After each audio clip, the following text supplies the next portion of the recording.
And brought to you live via St. Louis, Missouri. This is Bombers Game Mic. I'm Paul D, and tonight is Game 2 from the new Cathedral in the Bronx Yankee Stadium, where the St. Louis Cardinals, for the second night in a row, are taking on the New York Yankees. And last night was a real thriller.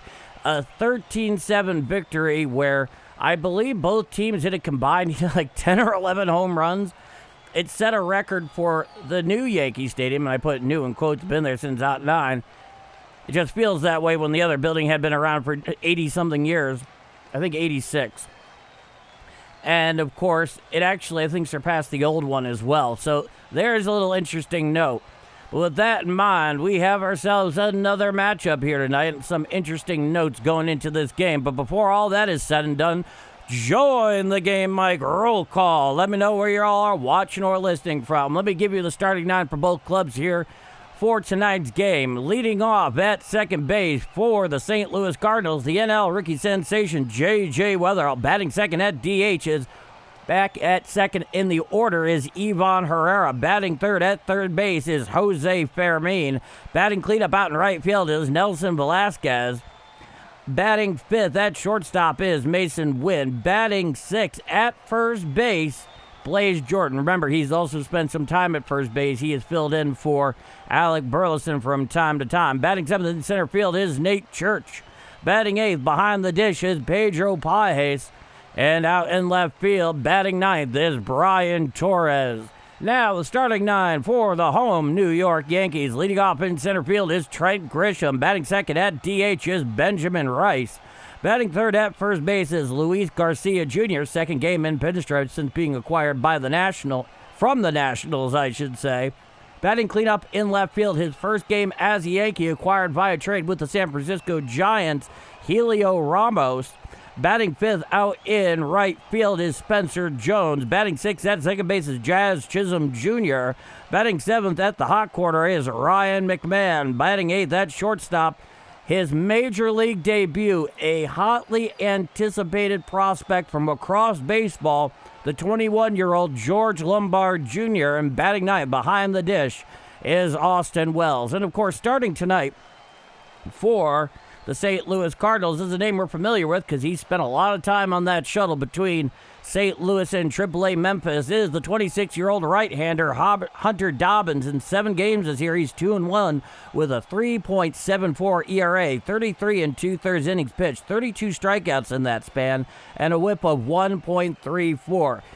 There's a rule in Major League Baseball when a pitcher or a player gets traded and it opens up a roster spot, as it did with Dustin May and Jojo Romero, that they can recall somebody from AAA, I think, without any of the options counting. And that's Hunter Dobbins. And over the last 2 months, he's clearly been auditioning for this vacant spot by Dustin May. We know what that's all about. Now, going for the Yankees tonight is the 26-year-old left-hander Ryan Weathers. 21 games this year, he's 4-7 with a 3.99 ERA and 115 innings pitched precisely, 126 strikeouts in that time, and a whip of 1.24. Ryan Weathers, almost by definition, is the little girl with the curl. He can be really good, and he can be really bad. And you'll notice something about tonight's lineup for the Cardinals is that it tends much heavier towards the right-handed hitting. One of the obvious exceptions being Nate Church and Brian Torres, who they put down towards the bottom of the lineup. And, of course, J.J. Weatherall leading off. It looks like Jordan Walker, at the very least, is getting the night off. And just by necessity, Alec Burleson, despite his ridiculous night last night, those 3 two-run home runs. I mean, this guy knows how to hit New York. He's kind of getting the night off, too. Now, if something is going on, say, with Jordan Walker that I'm unaware of, please do leave it in the chat. I'm not going to pretend that I have all the answers all the time, because I will miss things, but that's kind of the story we're talking about here. So join the Game Mike roll call. Let me see where y'all are watching or listening from. About 3.5 minutes away from scheduled first pitch. Leading off there in the chat is Philip. Hope Paul is voice here. You and me both, Philip. Good to see you. Brother Joe. Hopefully I need you to get him some warm tea. Oh, my voice is fine. No worries, guy. No worries. Heather, good to see you. What up, guys? Welcome back. It's good to see you, Heather. Doge Bowl, hello from South Central Missouri, right on the Trail of Tears between the Mark Twain National Forest and the Ozark Scenic Riverway, spring-fed, crystal clear current river. That sounds absolutely picturesque, Doge. Good to see you tonight. All right, folks. Yeah. Are you all ready for some Paul Ball? Well, thank you, Doge. I haven't quite put it in those terms, but I thank you. Philip was born in Columbia, Illinois. Okay. Very good. What's up, Paul? Not much, Heather. I'm just here calling some Redbird baseball tonight. This should be fun. I've enjoyed this a whole lot. STL Tony, hey, Paulie, South City here. Cheers to South City. Ethan, hi. Hi, Ethan. How's it going? The Cardinals owe Alec Burleson a lot after we did last night. Yeah, I would say a prime rib dinner in like multiples of 3. Jeff, hello, Paul from Dixon, Missouri. Dixon, Missouri is in the chat. You know, Jeff, without our good friend Q-Man, I do miss saying Dixon, Missouri has entered the chat or Dixon, Missouri's in the house. So I thank you for filling that void. Tom Lee, St. Charles, Missouri. I used to live in St. Charles, Tom. And let's see, Empty Light Project, San Juan Island, go Cards. Cheers to that. So join the Game Mike roll call. Jimmy, hi, Paul and everybody. Hey, Jimmy. I don't know about you, but I'm getting pumped for some Cowboys football.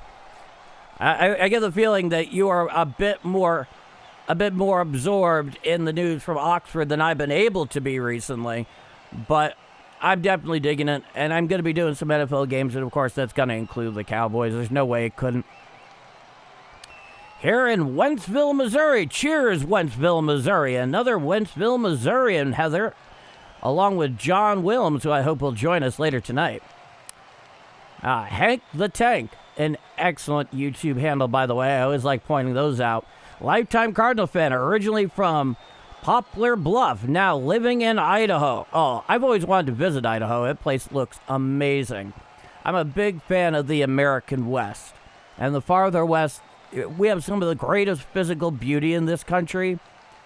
And being able to see it up close and personal is something of a passion of mine. So there you go. Quad Cities, Illinois. Cheers, Trent Fable. Good to see you. Happy Hodag checking in from Green Bay. And I'm waiting for Packers football. That's good to go. Send love, my love. Jimmy, the defense is looking good, including our first overall pick, Lawrence and Downs. Yeah, I've been really excited. I think they made some very good picks there, especially after the defensive calamity of last year. That's a different topic for a different day, but I'm following right there with you, Jimmy. Jeff, not much card setting up future music like the Blues getting talent from ages 21 to 25. Okay. One thing is for sure, this has been a fun matchup. Last night was a great time. And everybody here knows that I'm also very much a Yankee fan. And, you know, to forsake one would be to forsake the other. It's like choosing between your children having a favorite. You obviously don't have a true favorite. But I like the fact when they play good baseball against each other. And that just makes me proud as a fan of both teams. And tonight, looks like we'll get another good one. This is definitely a lighter hitting Cardinal lineup tonight, minus Jordan Walker and, of course, Alec Burleson. So be it. Now, Ryan Weathers is interesting because he was acquired in the offseason from the Miami Marlins, and he was kind of brought in as insurance for the rotation. And he's actually pitched a lot better than that. And as their rotation, the Yankees in particular, has gotten healthier, there's been more of a battle for that 5 spot between Adam Warren, who's starting tomorrow for the Bombers, and Ryan Weathers, who's going tonight. So it looks like we're just a moment away here from scheduled first pitch. J.J. Weatherall will be stepping into the box. When he does, it'll be a lefty-lefty matchup. All right, let's see. Heather. The Cards have done a lot this year for a team that was supposed to go 66 and 96. Reaching to the choir, Heather, I completely agree. You've been very lucky in this respect. And I've tried never to lose sight of that. 79 degrees, 10-mile-per-hour winds going from right field to left field, 48% humidity. So a little bit cooler, a little bit less humid than we're used to here in America's heartland right now. Apparently, Chip Carey, Brad Thompson, and Danny Wexelman have the call tonight on Cardinals.tv. Not that it matters for many people here, because you're not watching that. You're watching this. And I thank you very much for that, and for spending part of your Tuesday night here with me on Game Mike. Where is Farron? I do not follow. Jeff Coleman. Jeff, undoubtedly you saw the email that is in your inbox, as promised. And I was very happy to respond to it. So just a moment away here from scheduled first pitch. The Yankees are on the field. They are wearing their home whites and navy blue pinstripes with the navy blue interlocking NY over the left pectoral, and the navy caps with the white interlocking NY emblazoned on the front. The Cardinals are wearing their standard traditional gray tops and road gray bottoms with the red cap and the interlocking STL in white emblazoned on the front of their caps and helmets. Ryan Weathers just finishing up his warm-ups here, the left-hander. Okay, you're very welcome, Jeff. Ryan Weathers, 4-7, a 3.99 ERA, 33 walks against 126 strikeouts, a 1.24 whip, 21 starts this year. Little girl with the curl. This guy has a propensity for getting strikeouts. He throws a changeup, a four-seamer, a sweeper, a sinker, and a slider. Those breaking pitches can be particularly devastating to the left-hand hitter, which is the reason why this is generally a right-hand hitting platoon lineup.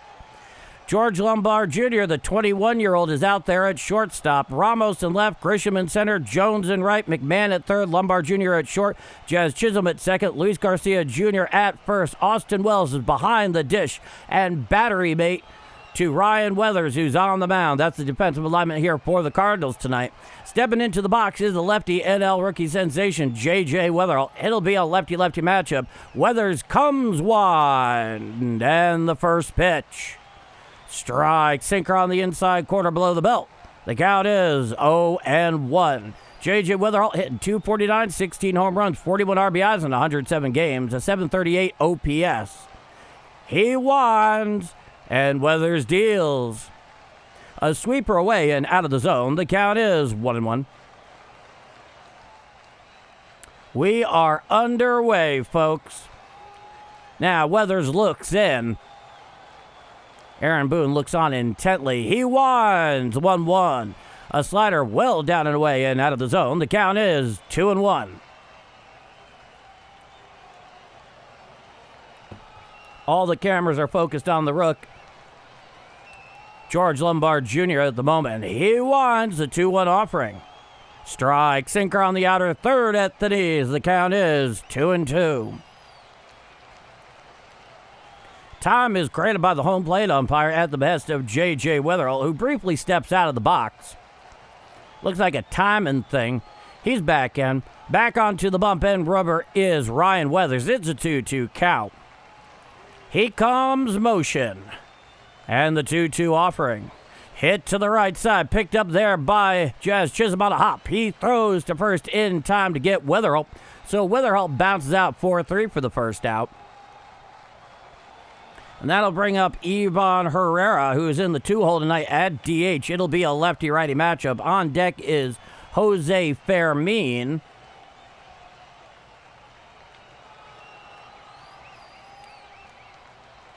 ZZ Captain Mastiff. Hi, Paul D. Hi, guys. Just in the nick of time. Let's go Cards. Cardinals, Redbirds.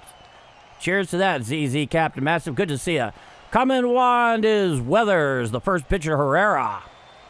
A sweeper strike. Outside corner right at the knees. The count is 0-1. Ivan Herrera hitting 240, 12 home runs, 46 RBIs in 112 games, a 732 OPS. Coming one, and the 0-1 offering. Swinging strike on the changeup down and away. Swinging over the top of that one was Herrera, and the count is 0-2. Scott Reed, Biloxi, ... I'm on time tonight, sort of. Oh, you're pretty good there, Scott. Now he winds, and the 0-2. A changeup well down and away and out of the zone. The count is 1-2. Yes, the lineup did change. It's a shorter lineup because Alec Burleson's out because of the left-hander Weathers. And it looks like Walker's getting a day off. I haven't heard any other news on him. Now he winds, and the 1-2 pitch. Fouled back on the sinker in. The count remains 1-2 strikes.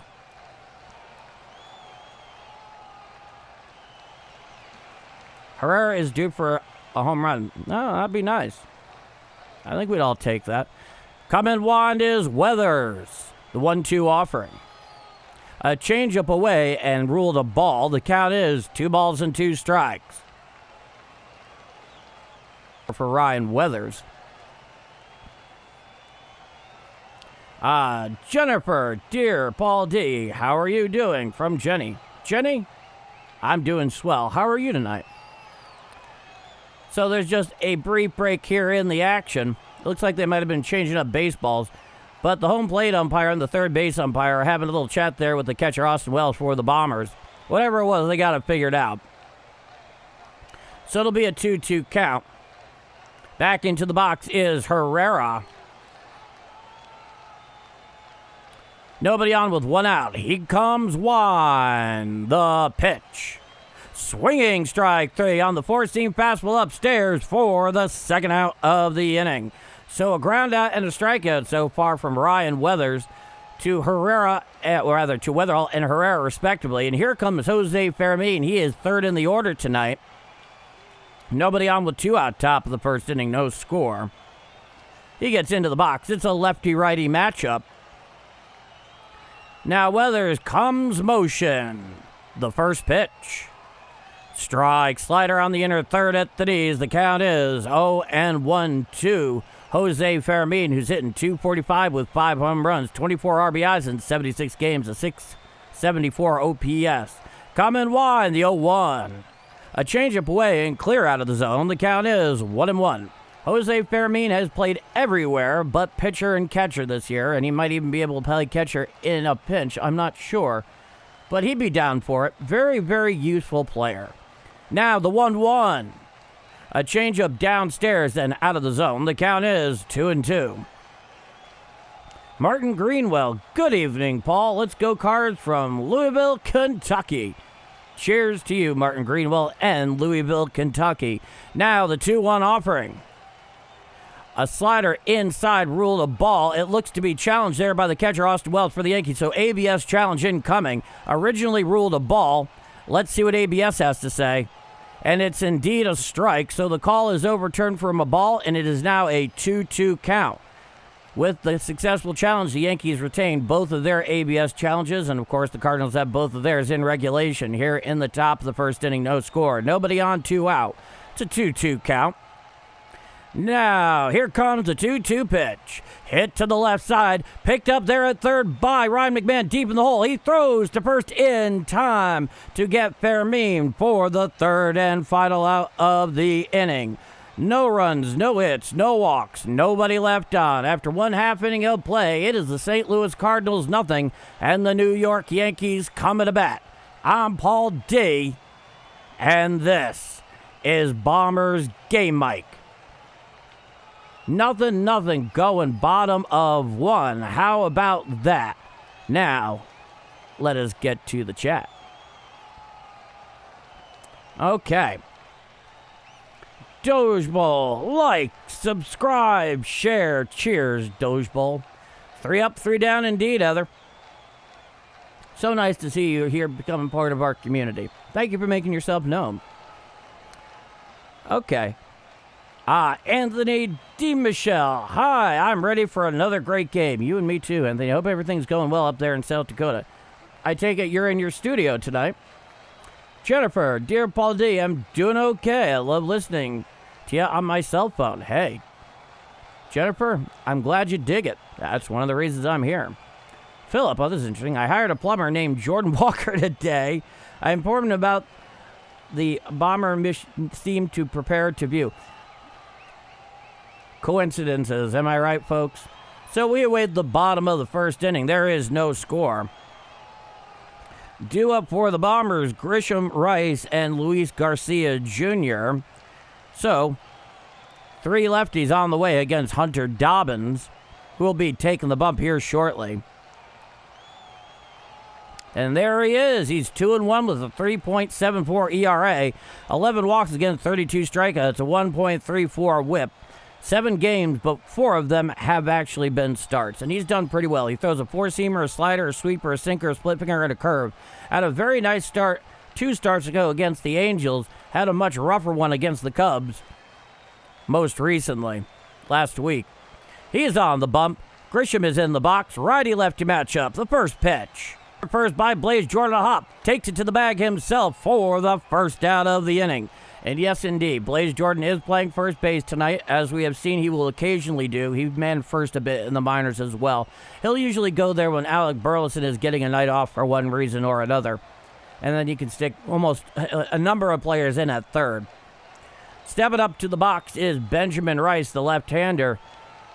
2026 American League All-Star. And righty-lefty matchup, the first pitch. Foul down the third base side and out of play. The count is 0-1. Roger Bassman, Tucson checking in. Won't be too active in chat tonight, trying to finish a project. You're very industrious, Roger, if I've learned anything to be sure, but I'm glad to see you anyway. Now, the 0-1. A 4-seam fastball up and in. Did he go around? No, he did not, says Blue down the third baseline, and the count is 1-1. Nobody on with 1 out, bottom of the first inning, no score. Now the 1-1. Fouled straight back on the slider away, and the count is 1-2 to Ben Rice. Ben Rice hitting .263 with 31 home runs, 73 RBIs, a .907 OPS in 108 games. He's at DH tonight, but usually anchors first and has become a pretty capable first baseman defensively. Coming winds Dobbins, the 1-2.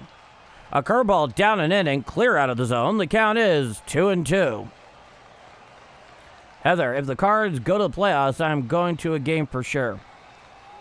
We can make it a Trey win streak. Well, I sure hope so, Heather. Now, the 2-2 offering. Hit up there on a hop to Dobbins, who picks it up. Underhand tosses to Blaze Jordan, covering first in time to get Ben Rice for the second out of the inning. So Ben Rice grounds out 1-3 for the second out. A week 1 hopper to Dobbins, fielding his position very well. That's what we like to call helping your own cause. Though not quite in the same way it used to be for pitchers in the National League. Now here is Luis Garcia Jr., second game with the Bombers. The first pitch, hit to the left side, picked up there by Fermin at third. He throws to first in time to get Garcia Jr. for the third and final out of the inning. No runs, no hits, no walks, nobody left on. After 1 full inning of play, it is scoreless going to the top of the second inning. I'm Paul D, and this is Bombers Game Mic. Let's go back to the chat. Okay. Scott Reed, love seeing all the young talent. Yeah, it's a rewarding thing to be sure. Philip left. He saw the All-Star game. Who couldn't love having that coincidence of a name, right? Brother Joe, Brother Paul, good evening. Hello, chat. Number 43 on the likes. Sorry I'm late. I was making prison burritos. I have no idea what that is, Brother Joe. Without ever going, to ramen noodles with fresh pepperoni. Sour cream and onion chips that gives it a potato taste and ranch dressing. I'm not going to lie, that sounds really good right now, Brother Joe. Heather, 3 up, 3 down. Yeah, you know it. 1, 2, 3. Way to go, boys. Cheer to that, Jeff. And thank you earlier for the super chat once again. Joe Britting, let's go Cardinals. We need a weather win. Yankee is going to be dangerous tonight. The Yankees are always dangerous, man. Even when they don't have their premier lineup out there. Without Judge Bellinger and Stanton, it's a very different lineup, but they can hit here at Yankee Stadium. I'll tell you a funny thing. I've been calling so many Cardinal games, haven't been able to watch nearly as many Yankee games. But now calling a game that includes the Yankees and the Cardinals, it really makes me appreciate just how short that short porch and right actually is. You grow up with it, you don't think anything of it. And then after all of this, it's like, wow, okay. All right, due up is Velasquez, Wynn, and Jordan. So 4, 5, and 6 in the Redbird order facing off against Ryan Weathers. And we are back for the top of the second inning. We have no score here in Game 2 of 3.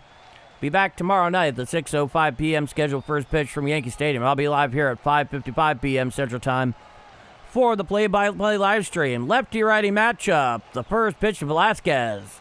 Strike. Sweeper on the inside quarter below the belt. The count is 0-1. Velasquez hitting .214. Coming runs Weathers. The 0-1. Hit out down the left field line and foul on the sweeper, and the count is quickly no balls and 2 strikes. So Velasquez has himself in here against Weathers 0-2, so he's a bit on defense.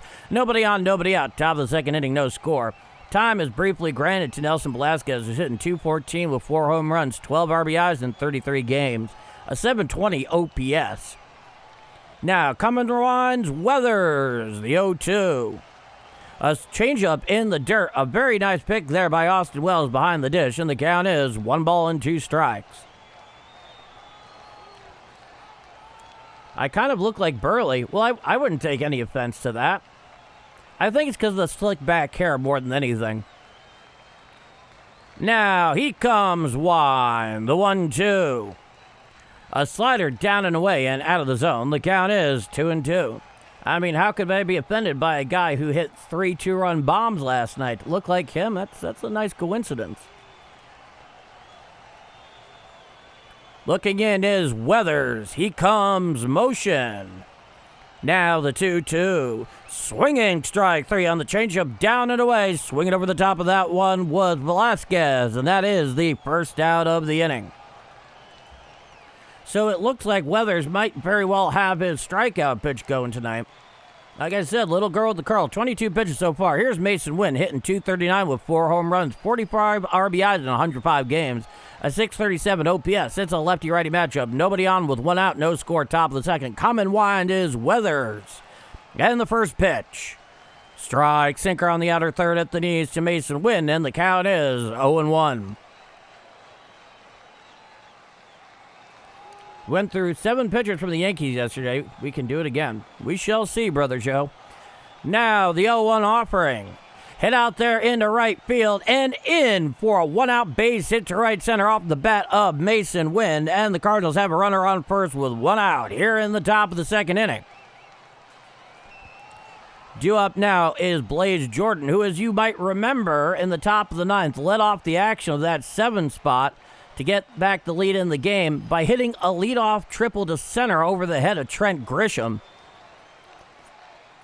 This kid might be a player. We're finding out in real time. Lefty-righty matchup. Runner leads off first. From the stretch is Weathers. The first pitch. Hit to the left side. Picked up there at short by George Lombard Jr. He throws the second one on to first. A double play. A 6-4-3 double play to end the inning.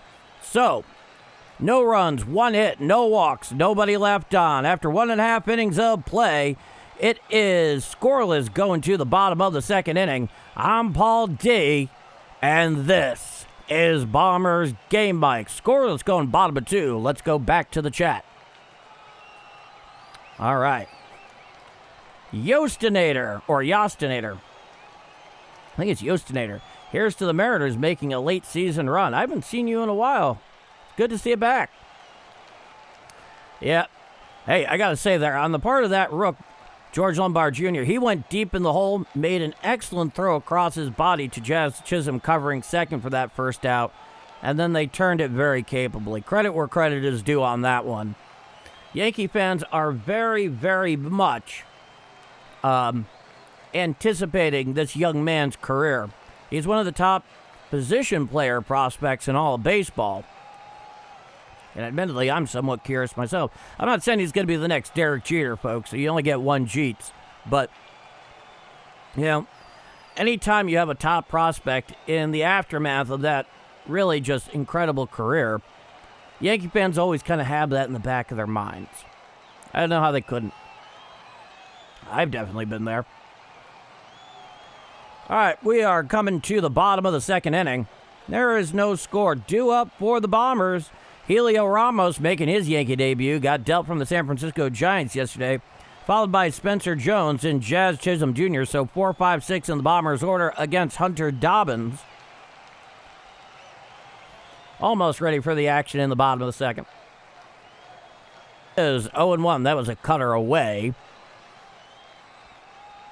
It's weird to see Newt in a Diamondbacks. Yeah, it is. The 0-1. A slider just misses the outside corner. It is ruled a ball. The count is 1 ball and 1 strike. Yeah, it is weird. The guy was born to be a Cardinal. The 1-1. Fouled down the first baseline, slicing into the stands, and the count is 1-2. Brother Joe. Marlins Brewers 1-2 farm system. Cardinals 3, but I think we have better prospects in the mix. Only time will tell, Brother Joe, but I hope you're right. Now the 1-2. Hit on up there to second base. Picked up on a hop by Weatherall. He throws to first to get Ramos, who grounds out 4-3 for the first out here in the bottom of the second inning. So nobody on with 1 out. And here comes Spencer Jones, the human giant, 6'7". I think that's the same height as Aaron Judge, who obviously is a really big dude. But the way he has to crouch down in the box, Spencer Jones, as a left-handed hitter, it just makes him seem even bigger. Now the first pitch. There's a fly ball out to center field. Coming in, charging in is Nate Church. He makes a basket catch on the run for the second out of the inning. So Spencer Jones flies out 8 on 1 pitch from Hunter Dobbins. Now nobody on with 2 out. Bottom of the second inning, no score. For sure, Nolan's going to welcome him. Before you know it, he's going to be old school Cardinals on Diamondbacks.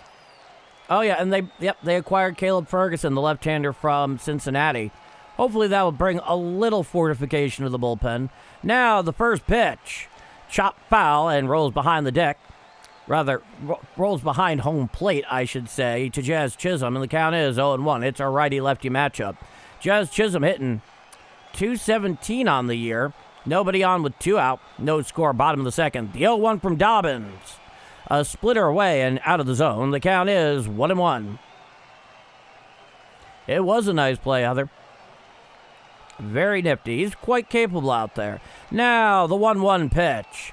There's a fly ball out to right field. Going back, looking up. And it is gone. A solo home run by Jazz Chisholm Jr. to right. And that will give the Yankees a 1-0 lead.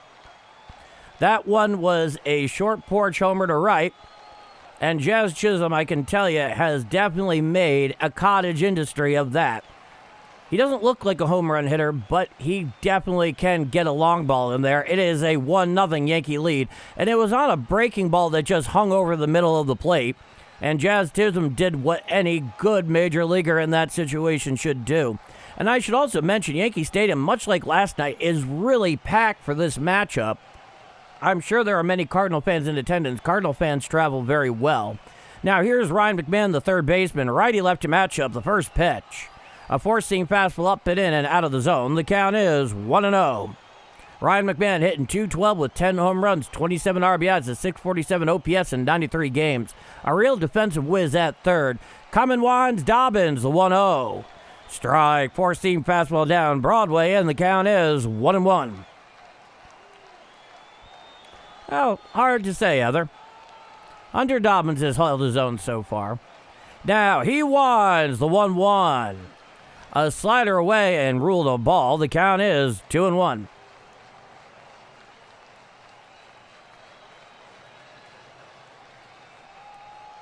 Looking in is Dobbins. In the box is McMahon, the 2-1 pitch. A curveball outside and ruled a ball. It was both low and away, and the count is 3 balls and 1 strike. So definitely Alec Burleson right now getting that day off. He's just hanging out there on the top step of the dugout. The 3-1 hit to the right side, picked up on a hop by Witherall to his left. He throws to first in time for the third and final out of the inning. However, one run on one very big hit, the solo home run to right by Jazz Chisholm, gives the Yankees a 1-0 lead as we head to the top of the third inning. I'm Paul D. And if you're enjoying my call of Redbird action here on Game Mike tonight, you haven't done so already, please leave a like if you feel I deserve it. It is greatly appreciated, and it's still helping this channel grow, get pushed out there to more Cardinal fans who need all the help they can get right now following this team day in and day out with the weird regional broadcaster situation. And if you like what you see in here and you're not already subscribed, well, what are you waiting for? Hit subscribe. We'd love to have you. Have a lot of fun here on Game Mike. With that said, me here, you there, and this is Bombers Game Mike. 1-0 Yankees going top of 3. Jimmy Otero. Howdy, Paul D. Howdy, Jimmy Otero. Done mowing grass at 103 degrees. Wow.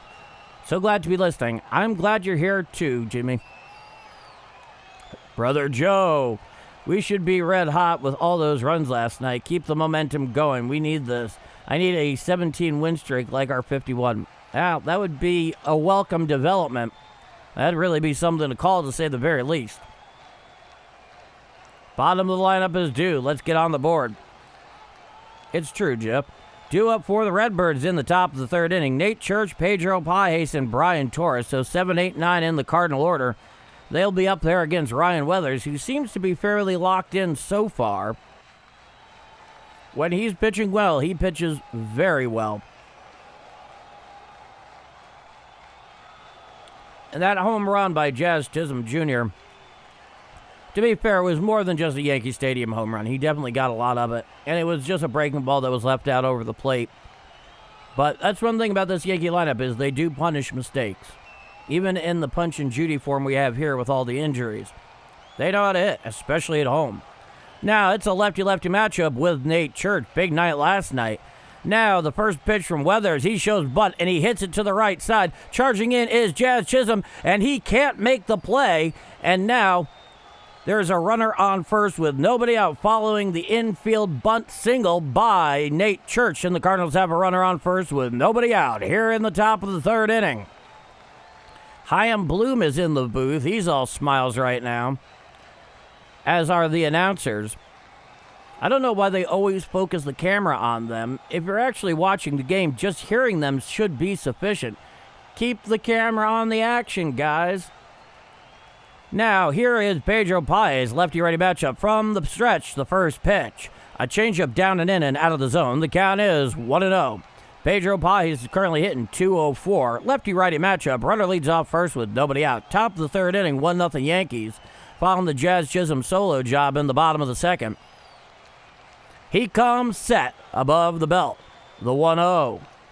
A changeup down and in and clear out of the zone. The count is 2-0.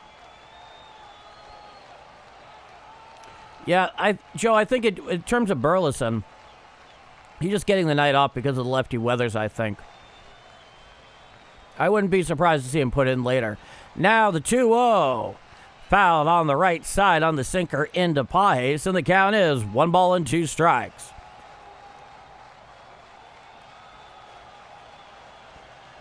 Oh, proud of balloon. I know, I know it was a typo, Brother Joe. I thought it was funny. Yeah, he's stuck to his guns, and hopefully it goes somewhere. Now, he throws over to first. Back in time is Nate Church, taking that to the 0 lead. The count remains 2-1. You know, when it comes to prospects, right? A tried and true saying when it comes to prospects in baseball is that all prospects are suspects. That's the reason you rack them up, because only a percentage of them will ever hit. Come and set, the 2-1. Strike, change up on the outside corner, and the count is even at 2-2. Because it's interesting, you can have players that have great physical gifts at the game, but their mental game isn't together. And then you can have players that have lesser physical gifts, but they're very mentally strong, and they have amazing careers. Pete Rose, you know, whatever you want to say about his demons, was never the most physically gifted player, but he was very mentally tough. Charlie Hustle knew how to hit, and he hit himself into the record book. The 2-2. Swinging strike 3 on the slider down Broadway, and that'll be the first out of the inning. So Pedro Baez goes down hacking, and now there's a runner on first with 1 out here in the top of the 3rd inning. Coming up to the plate here is Brian Torres. It'll be a lefty-lefty matchup. On deck is J.J. Witherall.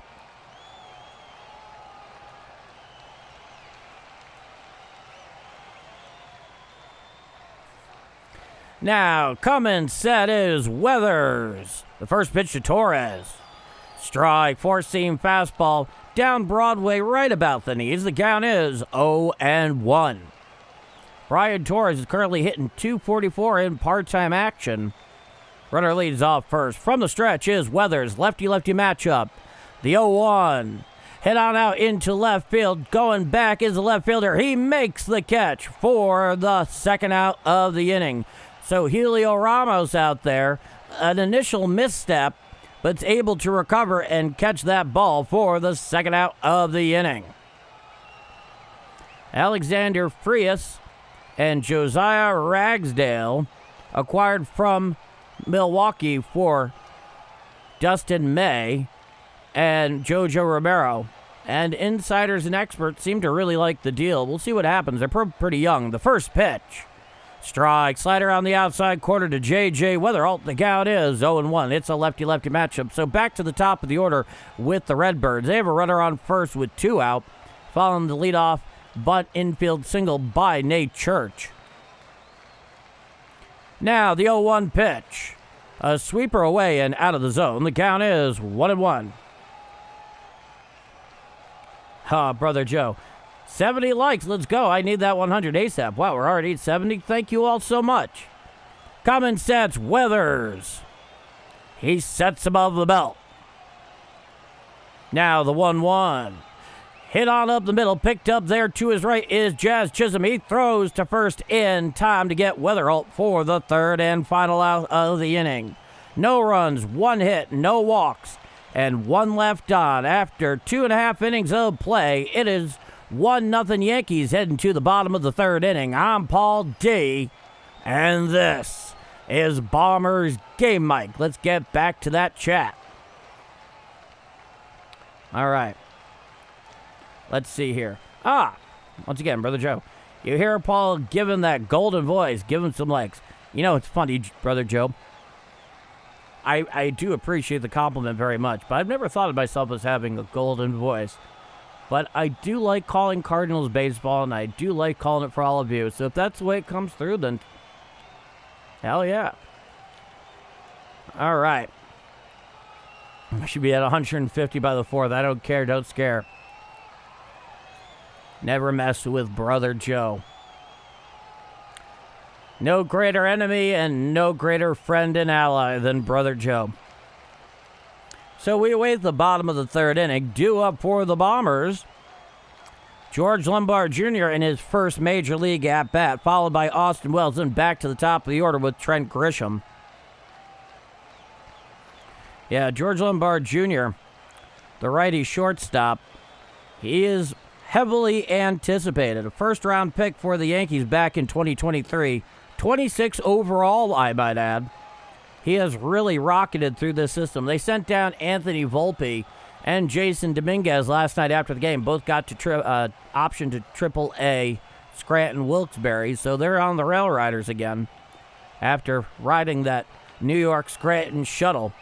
All right, we're back to 161st Street and River Avenue at Yankee Stadium. Bottom of the 3rd inning, 1-0 Yankees. 0-2-0 versus 1-1-0. Stepping up to the plate in his first Major League at-bat, the shortstop, the 21-year-old George Lombard Jr. Righty-righty matchup. Coming wide, the first pitch. Strike. Four-seam fastball on the outside corner, and the count is 0-1. Yeah, he was really tearing up the pea-patch down there at AAA. Now, here's the pitch. A sinker in and out of the zone. The count is 1-1. George Lombard Jr. wears the number 96 for the Bombers. Now, the 1-1 pitch. A slider away, initially ruled a ball. An ABS challenge there by Paez, so ABS challenge incoming by the Cardinals. Let's see the result. And it's indeed a strike. The initial ball is overturned. It is a strike. Just clips the corner down and away. And the count is 1-2. There we are. So it's a 1-2 count. 24 pitches so far for Dobbins. Nobody on, nobody out. Bottom of the third inning. 1-0 Yankees. Coming set is Dobbins. The 1-2. Hit to the left side, picked up there by the third baseman, Fermin. He throws to first, gets him just in time by half a step for the first out of the inning. So a very nice play there by Jose Fermin at the hot corner, charging in on that ball on a hop, just gets him going down the line. So George Lombard Jr., whatever his career may be, his first at-bat was a ground out to third.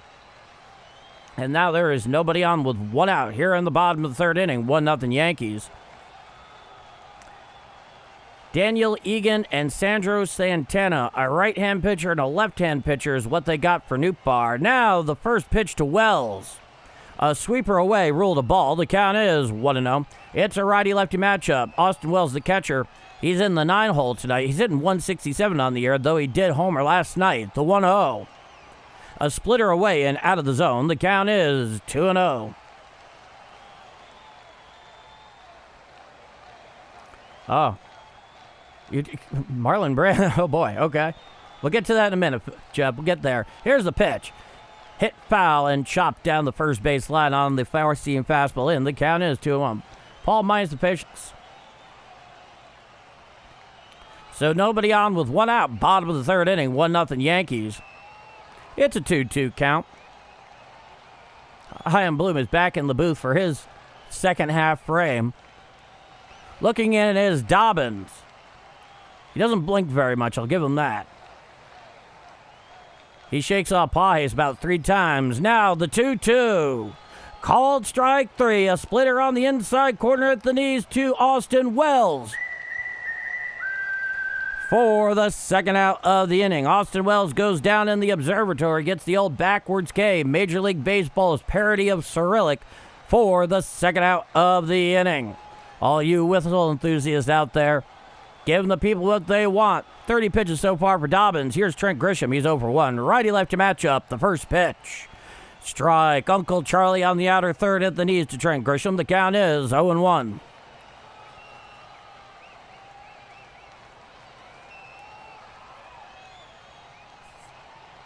Now the 0-1 pitch. A four-seam fastball well upstairs and out of the zone. The count is 1-1 to Trent Grisham. Trent Grisham brought back after accepting the qualifying offer from the Yankees in the offseason. So he's here for $22 million in 2026. Here's the pitch. A four-seam fastball up and in and out of the zone. The count is 2-1. Plays a very solid defensive center field. Has some definite pop in the bat. He does some good at the top of the lineup for the Yankees, no doubt. Now the 2-1 pitch. Strike, curveball on the outside corner, whispers over the black, and the count is even at 2-2 strikes. Nobody on, 2 out, bottom of the third inning, 1-0 Yankees. The difference in this game, a Jazz Chisholm solo home run to right in the bottom of the second. Next pitch will be Dobbins' 35th. They're showing Kyle Leahy right now. Looking in is Dobbins. He winds the 2-2. Chopped up there on a hop to Dobbins. Underhand toss to Blaze Jordan covering first. He makes the catch for the third and final out of the inning.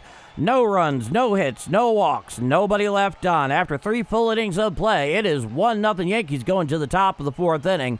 I'm Paul D, and this is Bombers Game Mike. Let's go back to that chat. Brother Joe, Stan was a monster, but if you had Bob Gibson pitching to you, you wouldn't have a shot in hell. That's why I say he's the best Cardinal pitcher. There's a reason why you lower the pitching mound. There was a lot of things that made Bob Gibson great. The stuff is unquestionable. But the thing that always put him over the top was what was going on up here. You never dug in against the guy. You never tried to intimidate him. You get into the box. You do your bit, and then when you swing and miss, you go down, you walk back to the dugout. Otherwise, he was very capable of putting baseballs in places you don't want them when you're in the batter's box. He was remarkably tough. God, I remember, I think he was pitching at Game 7 one year. He was doing it with a partially torn rotator cuff. I mean, that guy was nails. Absolute nails. And that's the story there. Not that I'm telling you guys something you already know, but it is fun to reminisce. In this case, I'm reminiscing about something that happened before my time, but, you know, I more than dabble in baseball history. You can't, I mean, history and baseball are inseparable. It's basically 50% of the game, more so than any of the other major American sports, as far as I'm concerned. Due up for the Redbirds in the top of the fourth inning. Herrera, Fermin, and Velasquez, so 2, 3, and 4 in the order against Ryan Weathers. So far has thrown 3 shutout innings to this point. Only 2 hits for the Cardinals, 0, 2, and 0 versus 1, 1, and 0 here in the top of the fourth inning. We're back to the action. Lefty-righty matchup, the first pitch to Herrera. A fastball down and in and out of the zone. The count is 1 ball and no strikes. Herrera is 0 for 1. Nobody on, nobody out. Top of the fourth inning, 1-0 Yankees. He winds and Weathers offers. Strike, sweeper on the inner third below the belt. The count is 1-1. Charlie Acosta. Charles in the house from Encinitas, California. Let's go Redbirds. Good to see you, Charlie. Now the 1-1. Strike, sinker on the inner third at the knees. The count is 1 ball and 2 strikes. Now, Charlie, just a quick question. Is Encinitas in Southern California by chance? Now, there's a reason I'm asking. Ivan Herrera 0 for 1 with that strikeout. It's a 1-2 count. Come and wind is Weathers, the 1-2. Hit to the left side, picked up by George Lombard on a hop. He throws to first in time to get Herrera. So Herrera grounds out 6-3 for the first out here at the top of the fourth inning. Yes, they do need some runs, Brother Joe. Very much so, in fact. Now here's Jose Fermin. Oh, it has everything to do, Charlie, with the lefty-lefty matchup with Weathers on the mound. Now, the first pitch of Fermin, fouled down the first base side and out of play on the sinker away. The count is 0-1. Oh, Darren, welcome back. Congratulations, your Cards put a hurting on the Yanks yesterday. My Cubs couldn't do that over the weekend. Well, hey, game to game, my friend. Now, the 0-1. A slider down and in and out of the zone. The count is 1-1. ZZ Captain Mastiff. I'm going to see if any videos still exist of Bob Gibson. Oh, they should. I mean, there's a bunch of stuff on YouTube. Now, he comes wide, and the 1-1. A changeup well in there to Fermin. The count is 2-1. Had to listen to the games on the radio one year before the Royals became an expansion team, and I couldn't get the Cardinals broadcast then. Yeah, Major League Baseball broadcasting markets are problematic, to say the least. Now, the 2-1 offering from Weathers. Hit to the left side, picked up there by Lombard Jr. on the ground. He throws to first in time to get Fermin. So, Jose Fermin, just like Herrera before him, grounds out 6-3. Now for the second out. Nobody on with 2 out, top of the fourth inning, 1-0 Yankees. George Lombard Jr. showing himself to be pretty steady there with the leather at shortstop. Focusing in on Aaron Boone there, who's always on the top step. Now here's Velasquez, lefty-righty matchup. The first pitch, a sweeper up and away and out of the zone. The count is 1-0. 45 pitches so far for Ryan Weathers in 3 2/3 innings of work.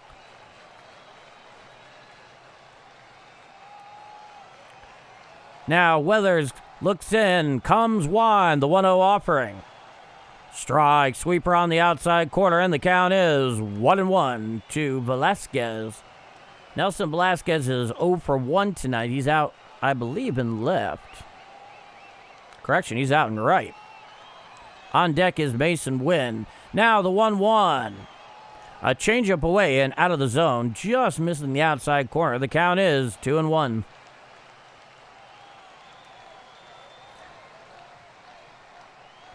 As much as I'd like to say, the 2-1 popped him on up in the infield.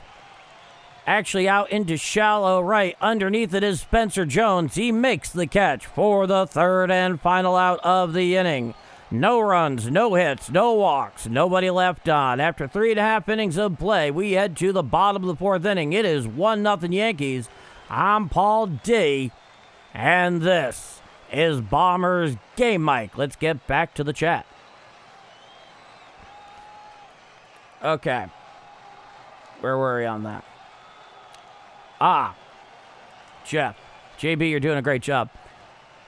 Justin Beasley is not actually doing the score bug tonight. I'm the one who's doing the score bug tonight. He has another obligation. But I can tell you this. When he does it, he is fantastic at it. And it really takes a lot of pressure off me because between calling the game, responding to what's going on in the chat, and then also controlling the score bug, which I have to do here on my phone until I set the stream deck back up, it can be a bit of a chore. And offloading that to someone extremely capable like him that does such a fantastic job, I mean, I can't thank him enough. I think we all are all in that particular boat together. All right.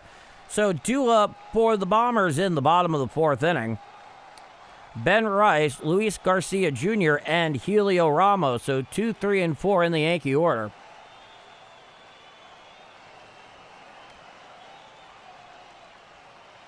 Ben Rice is 0 for 1, Garcia Jr. is 0 for 1, and Helio Ramos is also 0 for 1.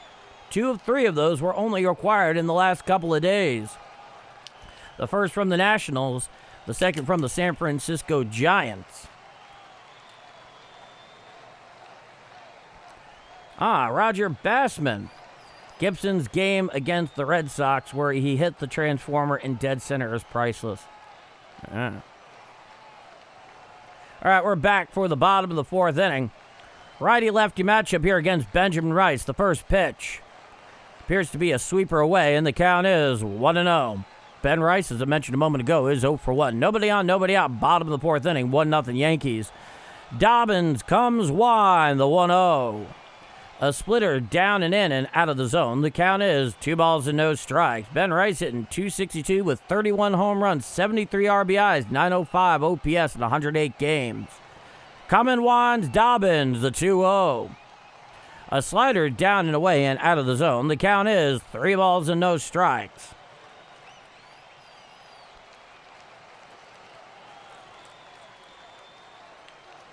I'm glad to hear it, Heather. I take you're talking about Busch Stadium, not Dodger Stadium. The 3-0. A slider away, called a strike, and the count is 3-1. That was actually a pretty generous strike, but Ben Rice is not challenging it. Next pitch will be Hunter's 40th on the evening. He winds, the 3-1. Strike, curveball on the outer third. Looks to be a challenge immediately there by Ben Rice. And unfortunately, I think he might have a point. So ABS challenge incoming there on the called strike. And it misses low. So the called strike is overturned. And it is a leadoff walk by Ben Rice. And the Yankees have a runner on first with nobody out here in the bottom of the fourth inning.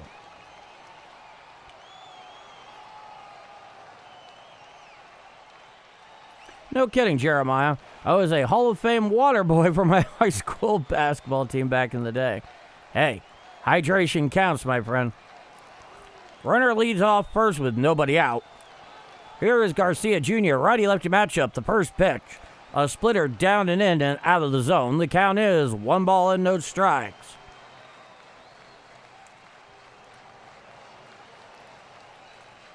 Yes, he can, Heather. Very, very good hitter. And a very capable first baseman, even though he's DH tonight. From the stretch is Dobbins. The 1-0. Hit to the right side and into right field for a base hit. Picked up there by Velasquez. Rounding second is Ben Rice. And now a runner on first and third with nobody out, following the single to right by Luis Garcia Jr. And the Yankees have runners on first and third with nobody out here in the bottom of the fourth inning. So, a walk and a single It looked like that was perhaps a sinker or a cutter down and in to Luis Garcia Jr. All of it was right in front of him for Ben Rice. He made it to third standing up. And now runners on first and third. And here comes Helio Ramos, second Yankee at bat after being acquired from San Francisco yesterday. Brian Cashman has been getting some heat for his trade deadline moves. We'll see how they work out. Righty-righty matchup. The first pitch to Ramos. Strike, sinker on the outside corner. Challenged immediately there by Ramos. So an ABS challenge incoming. It's called a strike. Let's see what the ABS has to say. And it's indeed a strike. And the count is 0-1. So the Yankees, it just clipped the low and away there on the outside corner. The Yankees have one ABS challenge remaining in regulation. The Cardinals have both of theirs. Runners on first and third, nobody out. From the stretch is Dobbins. He holds the 0-1. Swinging strike on the slider away, and the count is 0-2.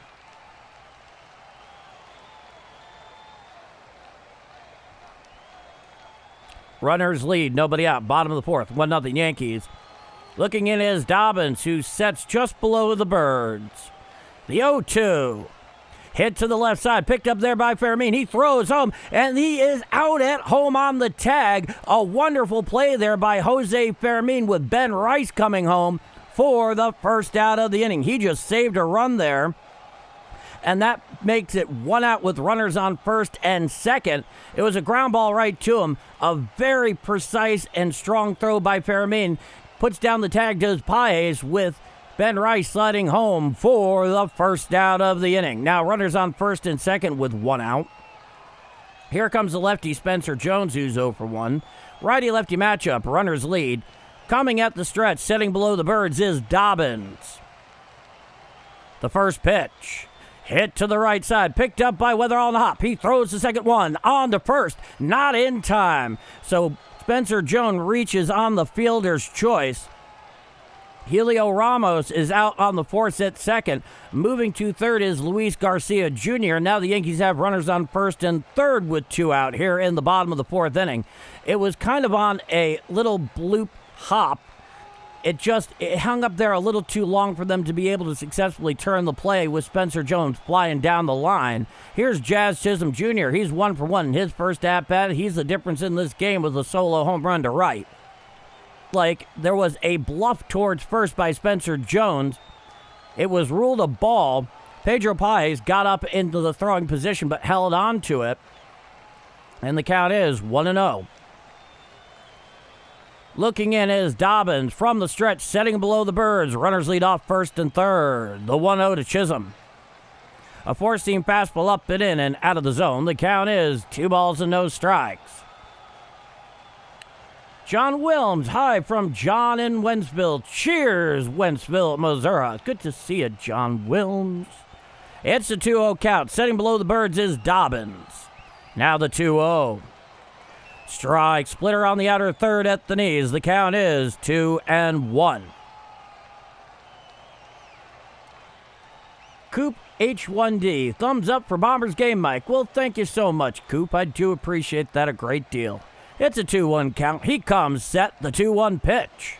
A slider away and well out of the zone. The count is 3-1. Oh, you got it, Max Grinder. You got it. Hello, John from St. John's, Missouri. Good to see ya. The 3-1. Strike, splitter on the outside corner, and the count is 3-2. There we go. And I just recognized Joe. I was just rereading what you had wrote. Brother Joe, I should say. Runners lead. It's a 3-2 count with 2 out. Coming sets Dobbins. Now the 3-2 to Chisholm. Swinging strike 3. Down, hacking goes Jazz Chisholm Jr. for the third and final out of the inning. No runs and 2 left on. We head to the top of the 5th inning. It is 1-0 Yankees. I'm Paul D. And if you're enjoying my call of Redbird action here on Game Mike tonight, you haven't done so already, and you feel I deserve it, please leave a like. You have my eternal gratitude, and that is no understatement. And it really is helping the channel grow and get it out there to more Cardinal fans who are having trouble following this every day. And baseball fans more generally, because we are really a melange of various baseball fans and fandom. And if you're not already subscribed, you like what you see in here, well, hit subscribe. What are you waiting for? We'd love to have you. With that said, 1-0 Yankees going top of 5. There we go.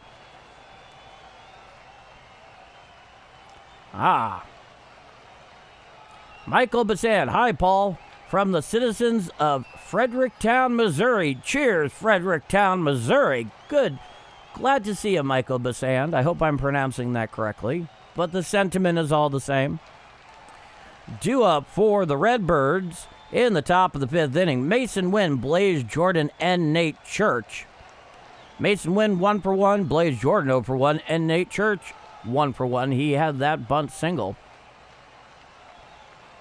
So I'd like to thank you all so much for spending part of your Tuesday evening here with me on Game Mike. 1-0 Yankees going top of 5.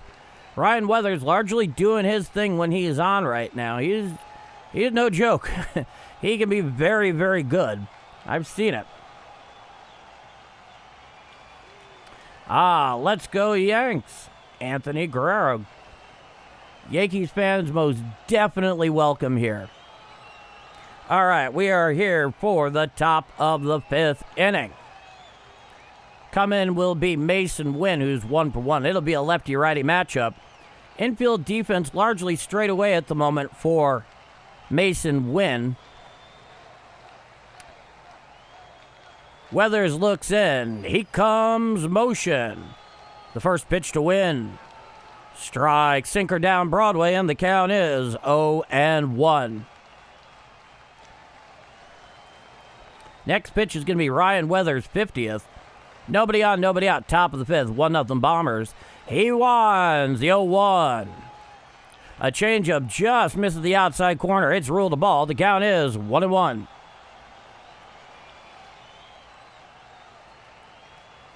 Oh, well, thank you so much, Milk D. I really do appreciate it. I've seen a lot of the guys who do that. Now, he comes wide. And the 1-1 pitch. A changeup down and in, ruled a ball. The count is 2-1.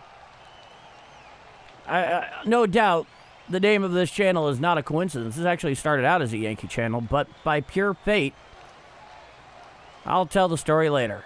The 2-1. A sinker down and in and out of the zone. The count is 3-1. Oh, you're very welcome, Anthony. Is the new Yankee Stadium better than the old one? What is your favorite Yankee Stadium food? Interesting question, John. Here's the pitch.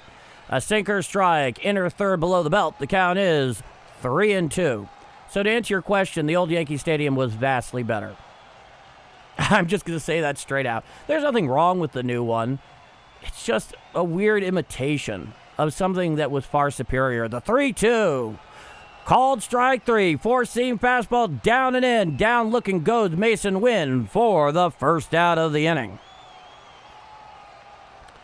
You know, that's an interesting question, though, John, in terms of what to eat. They have really good, Italian grinders, both sweet and spicy, that I like. You know, a good hot dog from Yankee Stadium, despite being ridiculously overpriced, is very satisfying. Now, he comes wide. The first pitch to Blaze Jordan. A sweeper strike, inside corner thigh high, and the count is 0-1. No, but the old Yankee Stadium holds a place in my heart that cannot be surpassed. Now, come in one, the 0-1. Swinging strike on the sinker down and away, and the count is 0-2 to Blaze Jordan. The broadcast here, even for the Cardinals, are focusing a great deal on George Lombard Jr., and understandably so. Come in one is Weathers. Now the 0-2. A changeup well away and out of the zone. The count is 1-2. Yeah, Milk D, I think you and I probably have pretty similar feelings on the new Yankee Stadium. It's just, I know why they built it, I just don't love it. The 1-2. A four-seam fastball up and in and out of the zone. The count is 2-2. The old stadium had a lot going for it in a lot of ways. One is, it was historically significant even after the, I want to say retrofit, back in the 70s. And I'll explain what my thinking is here. Now, the 2-2 to Blaze Jordan. Hit on up the middle and into center field for a one-out base hit off the Blaze Jordan. And the Cardinals have a runner on first with one out here in the top of the 5th inning. Let me explain. So, I have known a lot of people, obviously older than myself, who went to Yankee Stadium, the old Yankee Stadium, before the renovation, that was the word I was looking for, and after. And I always ask them one question. Is that when you went to the renovated old Yankee Stadium, did it still feel like Yankee Stadium? And to a man, I've easily asked 24 people this. They've all said yes. They pause at first, they think about it. Now here's Nate Church, lefty-lefty matchup, the first pitch. Strike, slider down Broadway below the belt. The count is 0-1. And they all say absolutely yes. And that one had so much history. The atmosphere was incredible. You know, the bleacher creatures were undiluted by the grandstands. The 0-1. A slider well down and away and out of the zone. A very nice pick there by Austin Wells. The count is 1-1. Well, you know, let's say this, Brother Joe. Going to any stadium is worthwhile, whether you love the team or you don't. And the new one is still very, very good. It's just not what the old one was, and I don't think it can be. The 1-1, hit on up the middle, picked up by George Lombard Jr. He steps on the second one. On to first, a double play, a 6-3 double play to end the inning. No runs, one hit, no walks, no left on.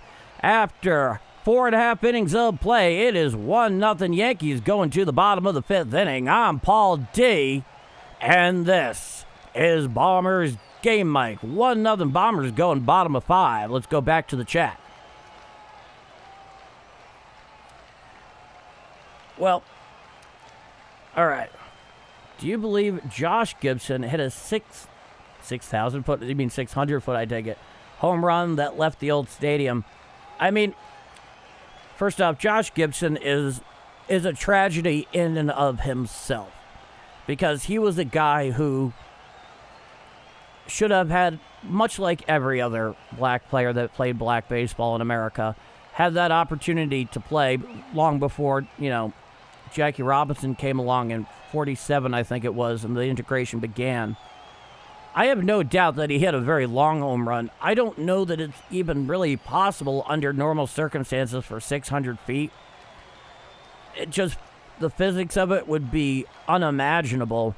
But I have no doubt that Josh Gibson hit a very, very long home run. It's hard to know because the evidence is so scant, Roger. I guess that's the best way to put it.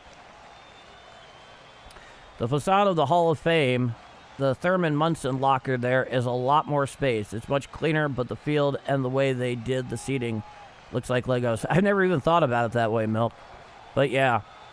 Oh, Thurman Munson. I have trouble thinking about Thurman Munson. I know he died 8 years before I was born, but yeah, I don't mean to sound glib, but I watched the Yankeeography.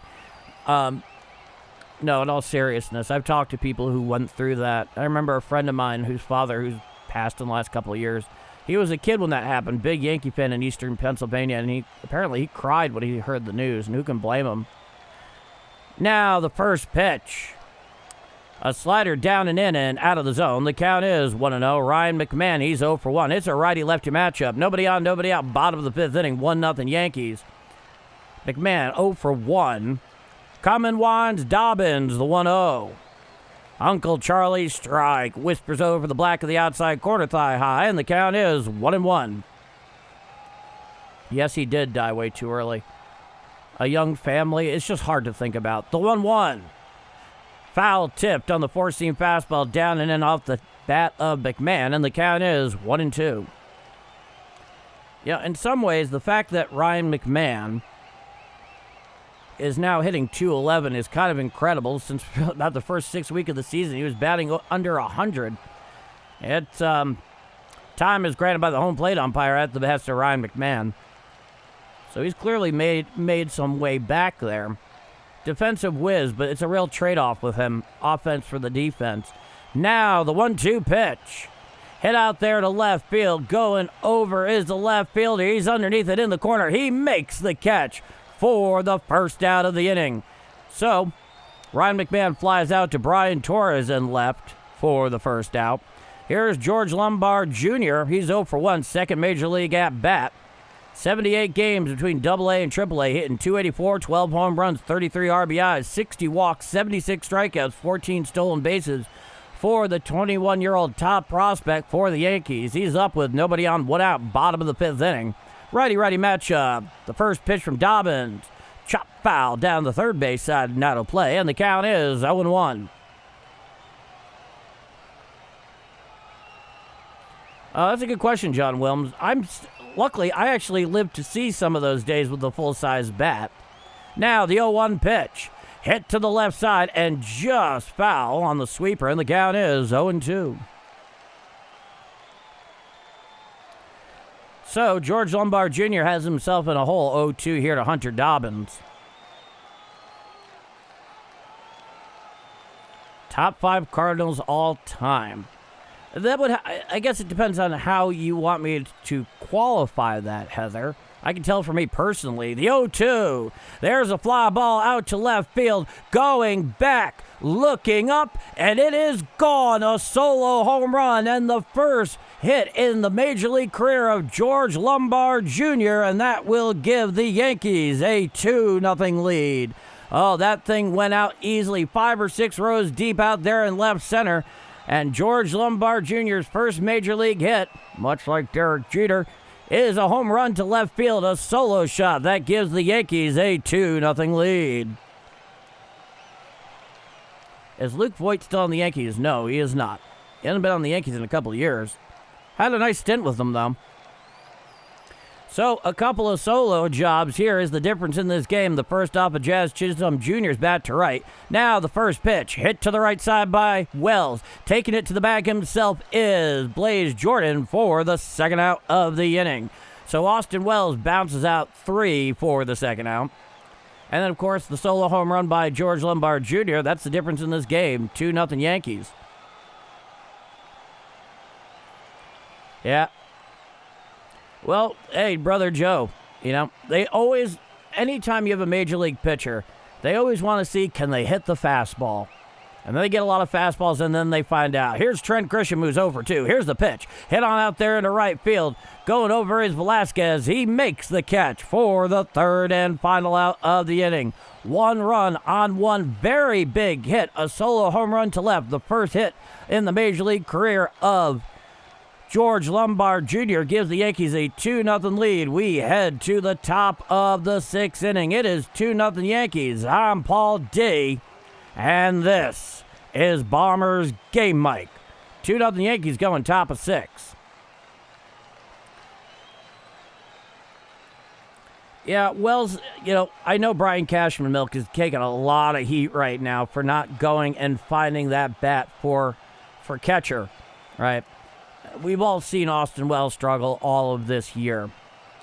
And ultimately, it looks like he's trying to find that bat elsewhere by way of Julio Ramos and Luis Garcia Jr. We'll see. I know he's also just been getting punished over the Julio Ramos deal with San Francisco.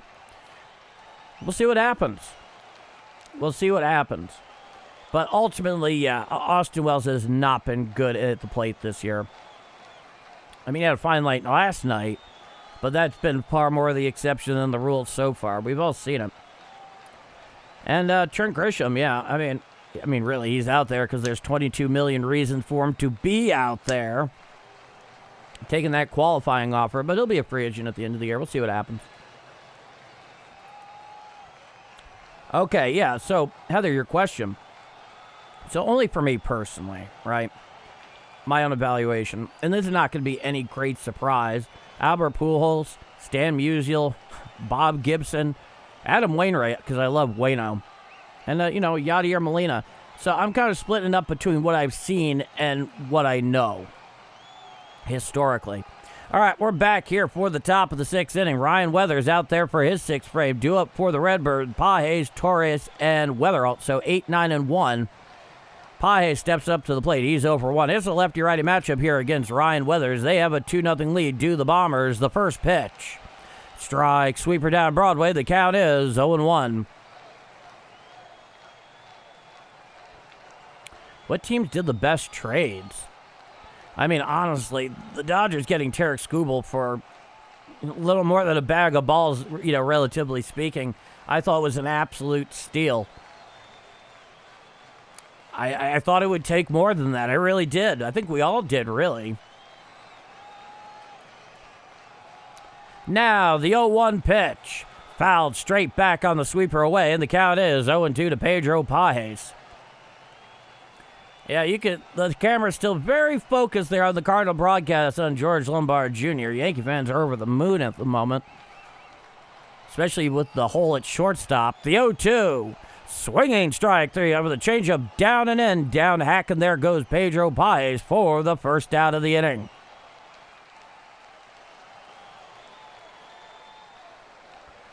Yeah. Wearing 96th, the young man is. To be 21 years old again. Am I right, folks? What would we all be doing differently? All right. Now, the first pitch to Torres. Swinging strike over the top of that sinker downstairs. The count is 0-1. Brian Torres is 0 for 1 with a lineout. 242, 4 home runs, 13 RBIs in 44 games. A 717 OPS. Lefty-lefty matchup. Come and wind is Weathers. The 0-1. Strike. Sweeper on the inside corner about thigh high. And the count is 0-2.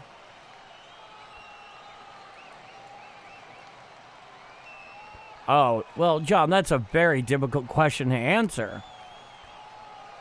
For both teams, really. Because they've had so many all-time greats. Come and wind is Weathers. The 0-2 to Torres. Check swing on the slider way. Did he go around? Yes, he did. Down hacking goes Brian Torres for the second out of the inning. DJ Nick Fly. Howdy, Paul. Howdy, DJ Nick Fly. Okay, Cardinals now start scoring runs. They're getting the good version of Ryan Weathers tonight. Little girl with the curl, guys. He can be really great. He can be really bad. Tonight, he's very good. The first pitch to Weatherall. A four-seam fastball well away. Actually gets past Austin Wells behind the plate. The count is 1-0. J.J. Weatherall 0 for 2 with a pair of groundouts. Lefty-lefty matchup. Next pitch is going to be Ryan Weathers' 70th and 5 2/3 innings of work. Nobody on with 2 out. Top of the 6th inning, 2-0 Yankees. Weatherall gets back into the box. It's a 1-0 count. Looking in is Weathers to Wells. He comes motion. He deals. A sweeper well up and in and out of the zone. The count is 2-0. Back into the box is Weathers. Looking in, Weatherall. And Weathers winds the 2-0. Check swing on the sinker in. Did he go around? No, says Blue down the third baseline. And the count is 3 balls and no strikes.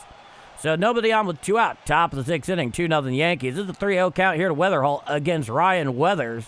Try not to screw that up. The 3-0. Ball 4. So 4 straight out of the zone. And J.J. Weatherall works. A 2-out walk here in the top of the 6th inning. Cardinals have a runner on first. Need some response runs, yeah. I dare the Yankees to put in Shavihi. I think that's actually how it's pronounced. Shavihi tonight as a reliever. Man, Angel Shavihi got torched last night. Oh, man. That was not a great moment for him, certainly. So runner on first with 2 out. Here's Ivan Herrera, who is 0 for 2. It'll be a lefty-righty matchup. What a ridiculous hat for a Cardinals fan to be wearing. I can't even explain it, and I'm not going to try. Just take my word that it's ridiculous. The thing that the cameras focus in on when they're on the road finding Cardinal fans in the stands. A strikeout, a ground out for Ivan Herrera. It's a lefty-righty matchup. Next pitch, 73rd for Ryan Weathers. Runner leads off first, the first pitch. A changeup away and out of the zone. The count is 1-0.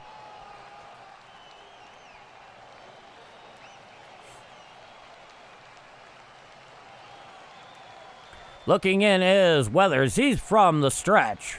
Weatherall leads off first. The 1-0. Strike. Sweeper down Broadway. The count is 1-1.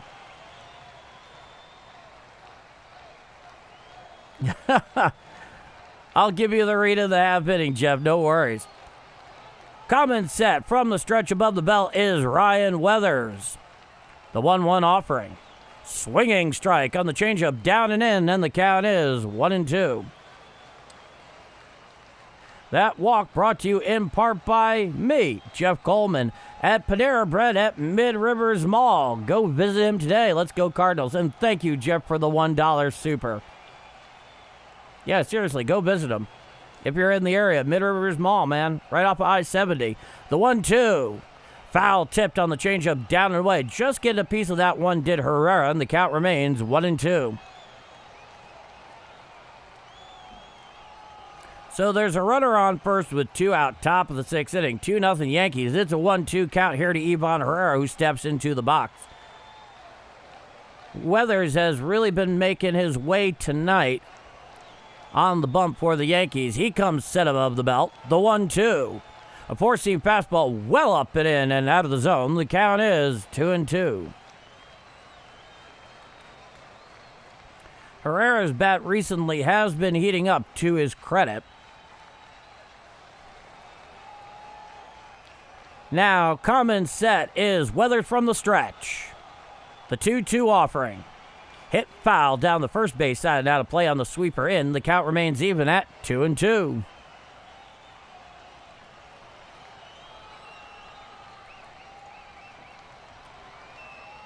Herrera is back into the box. Weathers is back on the bump. Leading off first is Weatherall. It's a 2-2 count. He deals. A sinker just inside ruled a ball, and the count is full. 3 balls and 2 strikes. Herrera's trying to give him a tough at-bat. The Cardinals have had some trouble working him tonight in the count. He comes set above the belt. The 3-2. Hit on up the middle and into center field for a base hit. Rounding second, going to third is Weatherall. Here's the throw, here's the play, and he is safe at third. So a single to center with J.J. Weatherall going from first to third with 2 out. And the Cardinals have runners on first and third with 2 out here in the top of the 6th inning. Quite some base running there on the part of J.J. Weatherall. He was in motion right away with the 3-2 count with 2 out. That's ultimately what allowed him to round second and get in there safely to third, even though the throw from Grisham in center field was very, very good, and Ryan Weathers applied the tag very aptly. I don't know if they're going to take a second look at this. They are not.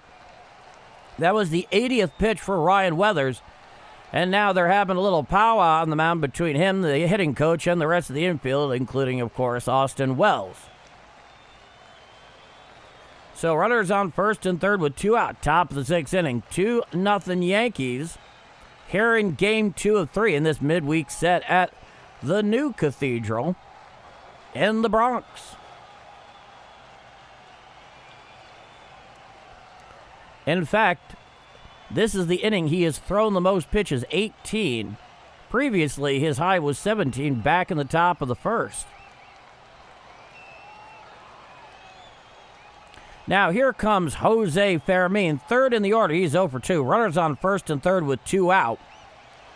He's 7 for 25 this year with runners in scoring position and 2 out. 9 RBIs and extra base hit. The first pitch, a sinker away and out of the zone. The count is 1-0.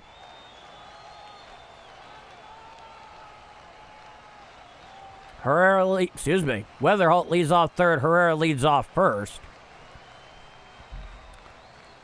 Back into the box is Fermin. It's a lefty-righty matchup. From the stretch is Weathers. The 1-0 offering.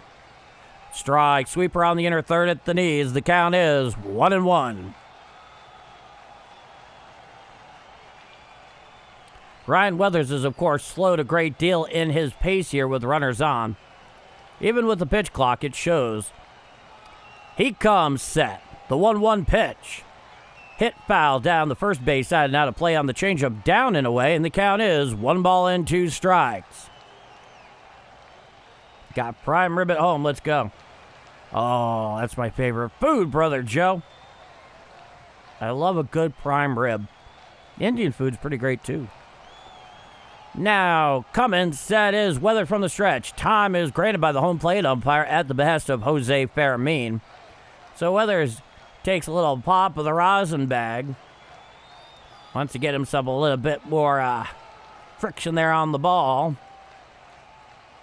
It's a 1-2 count. He comes set above the belt. Weathers deals. Hit to the left side and foul down the third baseline on the sweeper. The count remains 1-2. Brother Paul, you get 2. Hey, so long as you make it medium rare, my friend. That's the only way. And amazingly, J.J. Wetherall just got out of the way of that batted ball leading off third. That was interesting. Did a little tango step there to get out of the way. Otherwise, he would have gotten nailed in the ribs. Coming set is Weathers. The 1-2 to Fairmean. A changeup well down and away and out of the zone. The count is even at 2 balls and 2 strikes. 85 pitches so far for Ryan Weathers. There are ducks on the pond, but it's not yet full of ducks.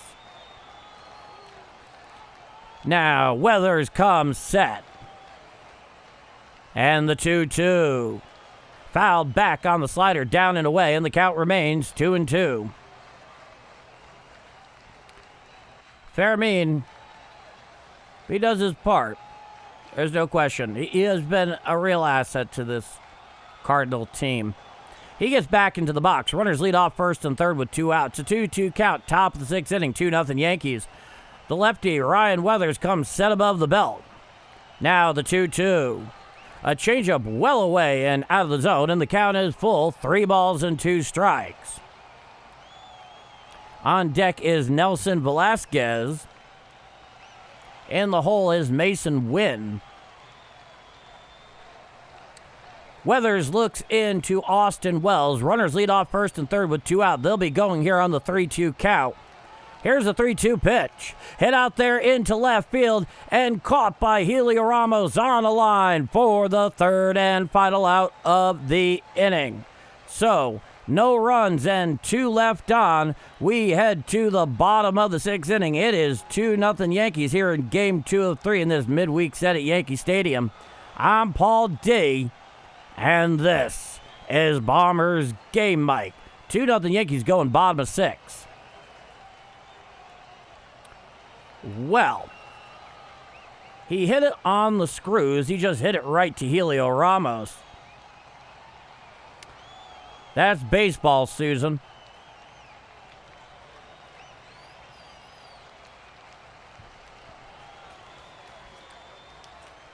Whether 50 or 51. Josh Bradley, Ridgeville, South Carolina. Cheers to Ridgeville, South Carolina, Josh Bradley. Good to see you. Ah, yes. So I'd like to thank you all so much for spending part of your Tuesday night here with me on Game Mike. It's 2-0 Yankees going bottom of 6. Duo for the Bombers in the bottom of the 6. Ben Rice, Luis Garcia Jr., and Helio Ramos. So 2, 3, and 4 in the Yankee order. It was certainly a missed opportunity. But, you know what? We'll see where it goes from there. You have to imagine that Ryan Weathers may very well get sent out there for the 7th inning. Just because his pitch count is, I think, just below 90. We'll see what happens. We'll see what happens.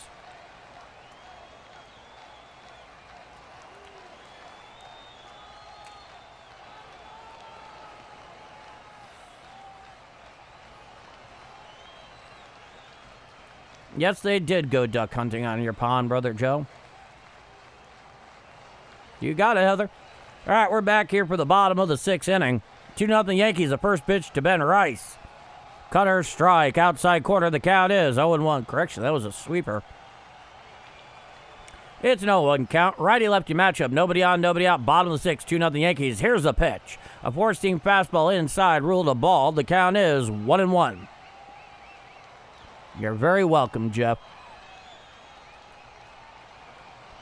Now, the 1-1 pitch. Swinging strike over the top of that splitter downstairs. The count is 1 ball and 2 strikes to Benjamin Rice. Has not yet made his bat known in this series, but it's hard to keep him quiet for long. Now, the 1-2. A sinker down and in and out of the zone. The count is 2-2.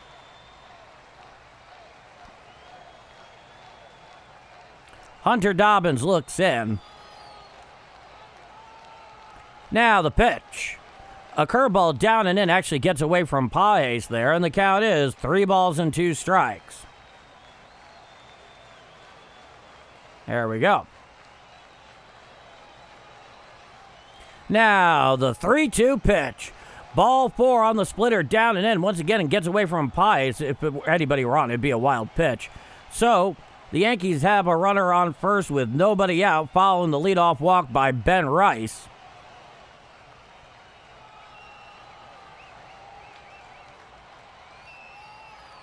And we are over 100 likes yet again, and I'd like to thank you all so much for making that possible. You have my eternal gratitude, to say the least. Now here is Luis Garcia Jr., who's 1 for 2. Runner on first, nobody out. Bottom of the 6th inning, 2-0 Bombers. Uncle Charlie indeed, Scott Reed. Ben Rice leads off first. Step into the box, Luis Garcia Jr., second game as a Bomber, coming over from the Nationals a couple days ago. Now, come in set. It's a righty-lefty matchup, and the first pitch. A four-seam fastball upstairs ruled a ball. The count is 1-0.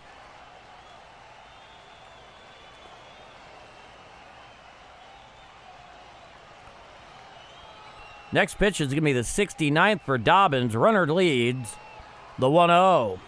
There's a fly ball out to right field, going back. And it is caught in front of the wall by Velasquez for the first out of the inning. Off the bat there of Luis Garcia Jr. with that short porch out there and right. It looked like that thing could have been a 2-run home run, but it died right there at the track. Went right into the glove of Nelson Velasquez for the first out of the inning. Now here is Helio Ramos. He's 0 for 2. Ended the last inning, catching that liner off the bat of Jose Fermin that stopped the Cardinal rally. Runner on first with 1 out. Righty-righty matchup. The first pitch from Dobbins. Swinging strike on the four-seam fastball on the outside corner below the belt. The count is 0-1.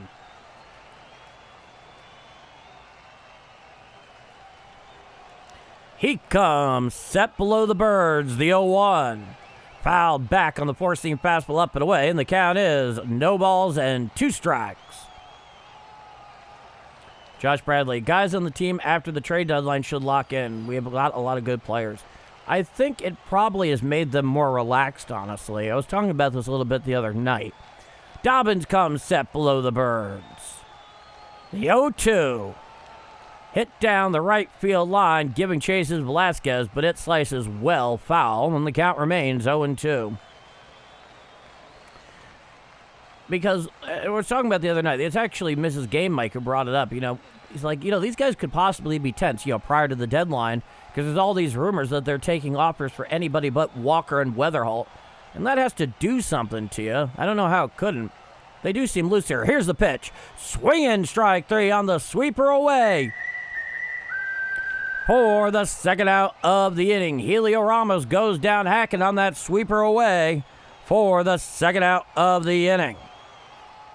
So Hunter Dobbins gets the flyout and the strikeout. Ben Rice is still at first following his leadoff walk. Now, coming set is Dobbins. The first pitch is Spencer Jones. Uncle Charlie on the outside corner ruled a ball. The count is 1-0. Spencer Jones, a foul out and a fielder's choice. He is 0 for 2.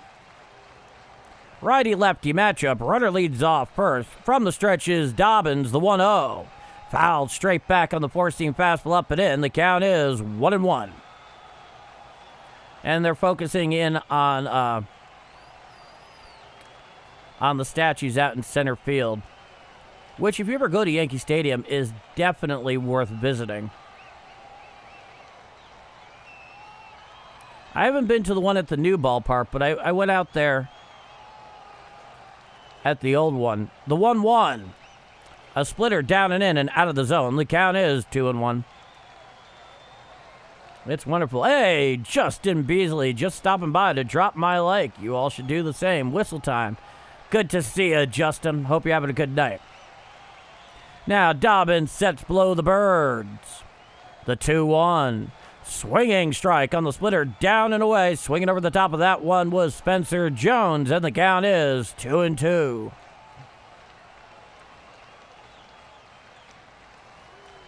Runner leads off first in the person of Ben Rice. Coming set is Dobbins. The 2-2 to Spencer Jones. Fouled straight back on the four-seam fastball up and in. Losing his helmet on the swing there is the human giant Spencer Jones, and the count is 2-2. If you could see it, you would understand what I'm talking about.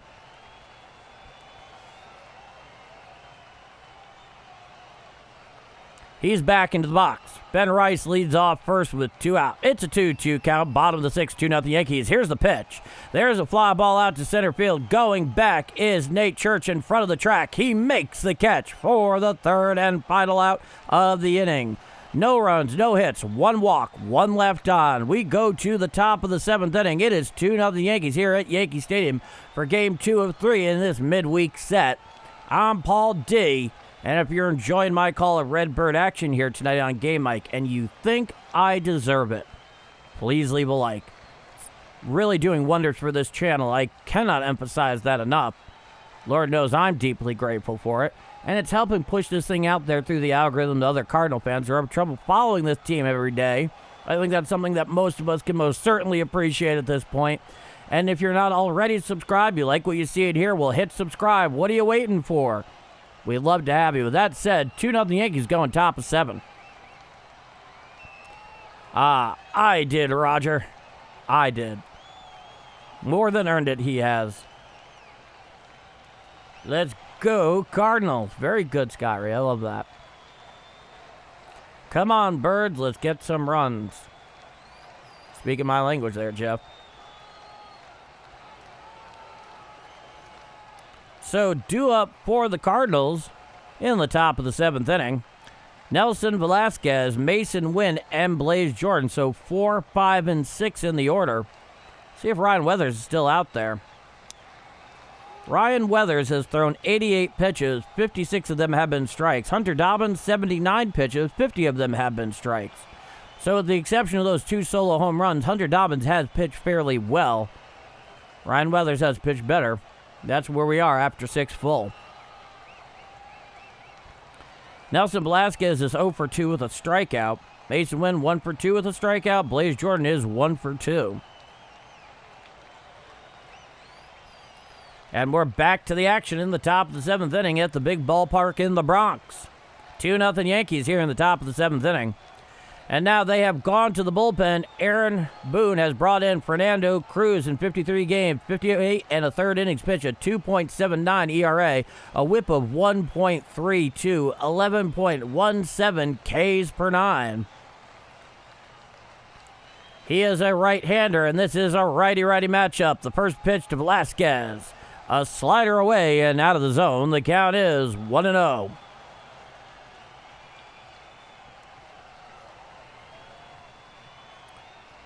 Cruz comes set. Now the 1-0 pitch. There's a fly ball out to left field. Going back is Ramos, looking up, and it's off the base of the wall. And it goes and caroms all the way out to Trent Grisham there in left center. And Nelson Velasquez has a leadoff double here in the top of the 7th inning off of Fernando Cruz. Cardinals have a runner on second, nobody out. Here comes Mason Wynn, and that looked to be a four-seam fastball on the inner third just below the belt. So he absolutely turned on it. One thing that we do know about Nelson Velasquez was when opposing pitchers do make clear errors in the zone in terms of pitch selection and location, he can hit them, and sometimes very far. So runner on second, nobody out. Here's Mason Wynn, righty-righty matchup, the first pitch. A slider strike, inner third thigh high, and the count is 0-1. Well, we missed you too, Josh Bradley. We missed you too. Now, Cruz comes set, the 0-1. A splitter in and out of the zone. The count is 1-1.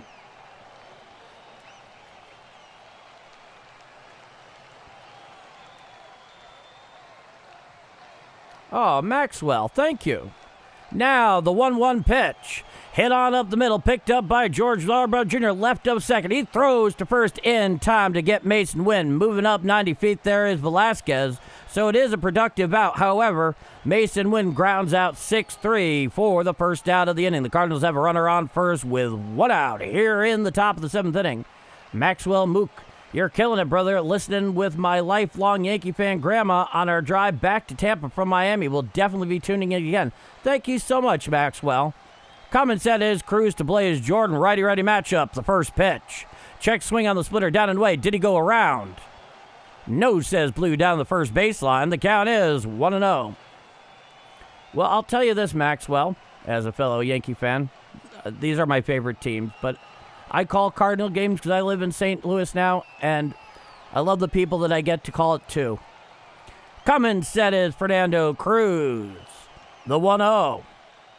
Strike splitter on the outside corner. The count is 1-1. They're like my 2 children. You can't pick a favorite, but undoubtedly, so long as the Yankees make the postseason, I'll certainly be calling games for them. Runner leads off third. The 1-1. Fouled straight back on the splitter in. The count is 1-2. This has been an incredible Cardinal team in a lot of ways. Just getting the season we have, given what we were expecting, no doubt. It's a great pleasure to be able to call games for this team and this audience. Cruz comes set with 1 out, runner on third. The 1-2, Blaze Jordan. Hit foul down the first baseline and out of play on the four-seam fastball in. The count is 1-2. Oh, you're very welcome, ZZ Captain Mastiff, and Cardinal fans are truly amazing. And I'm very lucky to live among them. Now, coming set is Cruz. The 1-2 pitch. Hit to the left side and picked up unstabbed on the line by Ryan McMahon at third for the second out of the inning. That was the old Adam ball right at Ryan McMahon at the hot corner for the Bombers, and that'll be the second out. So right now, the Cardinals are in dire jeopardy from spoiling that leadoff double for the top of the inning. But Aaron Boone, he's coming out to the mound. He's going to a left-hander against Nate Church. So Fernando Cruz comes in with the runner at third, which is still his responsibility. Recorded 2/3 of an inning. And the left-hander, Brent Hedrick, is coming in to face the left-hander, Nate Church. So we have ourselves a pitching change.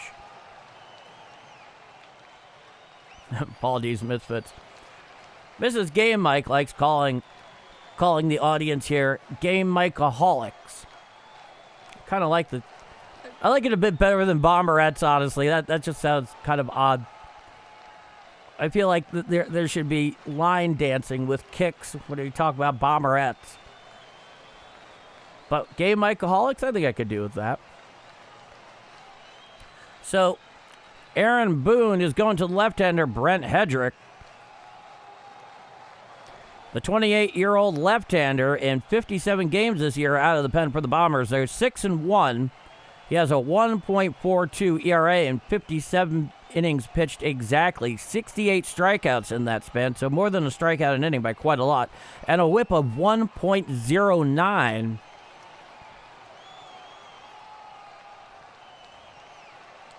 And that's what Nate Church is going to be facing here. Now, the real question is, when the time comes, and invariably it will, is Ollie Marmol going to have Alec Burleson come and pinch hit against a right-handed reliever at some point?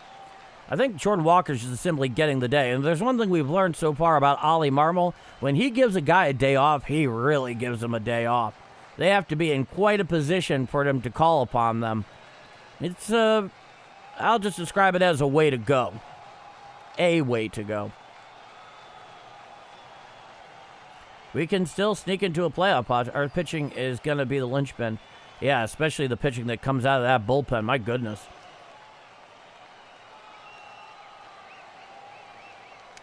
I've always been a Yankee fan, but I love the fact the Cardinals don't boo their own players. At least that's the impression I get. Now the first pitch from Hedrick, hit to the right side, picked up there at first by Garcia Jr., takes it to the bag himself for the third and final out of the inning. No runs, 1 hit, no walks, 1 left on. After 6.5 innings of play, it is 2-0 Yankees here in 7th inning stretch time down at the big ballpark in the Bronx. I'm Paul D, and this is Bombers Game Mic. 2-0 Yankees going bottom of 7. Let's go back to the chat. Okay.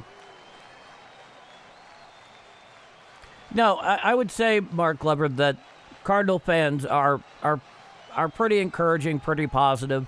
They really do look after their own. A bit more forgiving than Yankee fans, but Yankee fans are not known necessarily for being forgiving. I've been a part of that, and I'm not going to pretend that I haven't been over my near 40 years on the planet.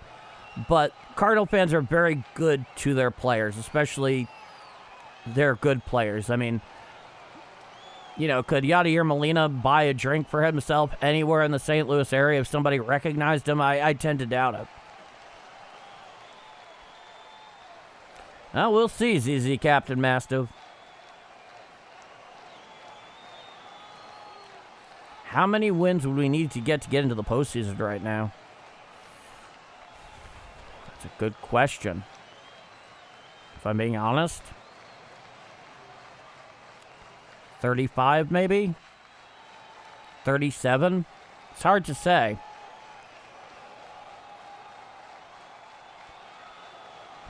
Yeah, Cardinal fans are awesome. And a lot of other fans really detest Cardinal fans because they have that mantle of being the best fans in baseball, because they think it's Cardinal fans who constantly reiterate that. And I'm not saying they're always wrong, but usually that particular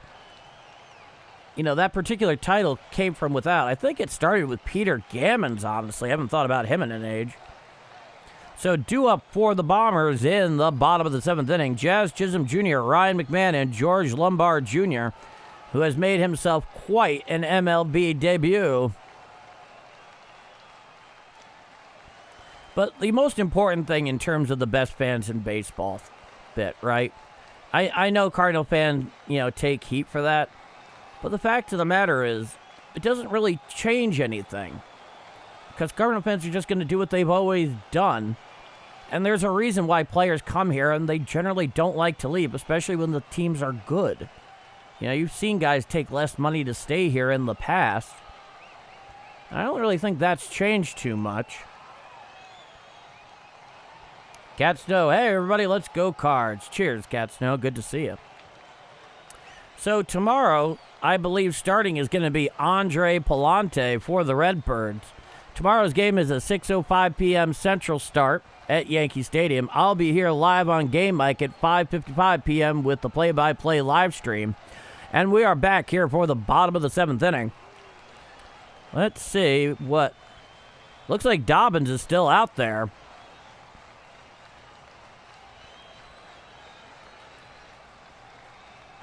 Indeed he is. He's going out there for his 7th frame. He's under 90 pitches. I think he's at 88 or something like that.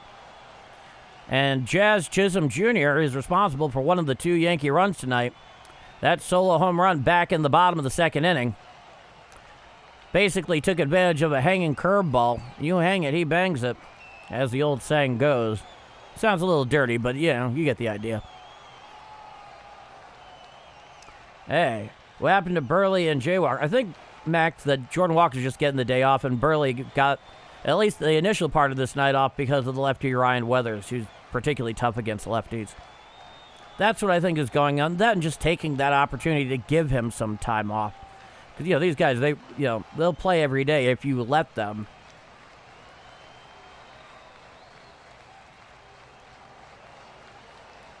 That's why people wave at each other without knowing each other. Yeah, that's one of the things I've always really liked about this area is people are generally very friendly and kind. The first pitch of Chisholm.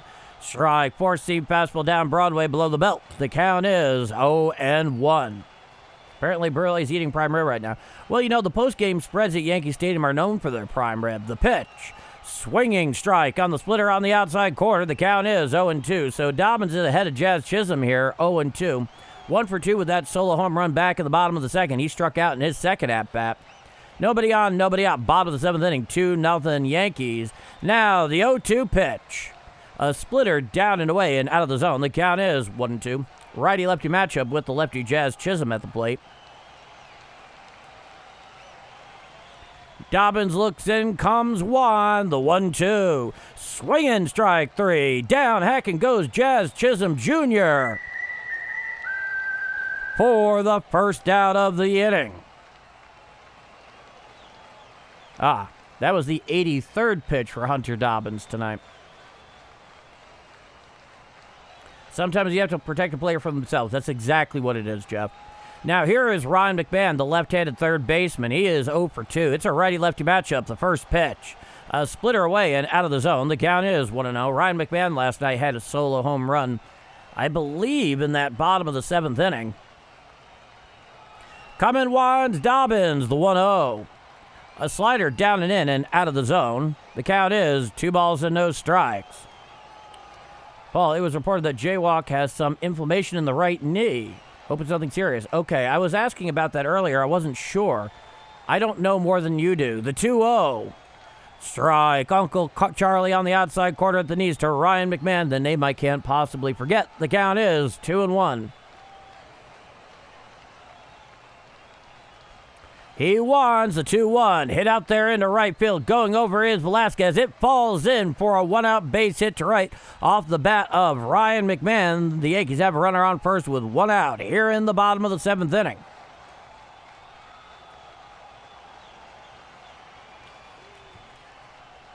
It's interesting watching Ryan McMahon get his offense together to one degree or another. And when he was batting .069 back in April. Oh, boy. Now, here is George Lombard Jr., 1 for 2. First major league hit in his career was that solo home run to left that gave the Yankees the second run. Righty-righty matchup. From the stretches, Dobbins, the first pitch to Lombard Jr. A sinker up and in, ruled a ball. The count is 1-0.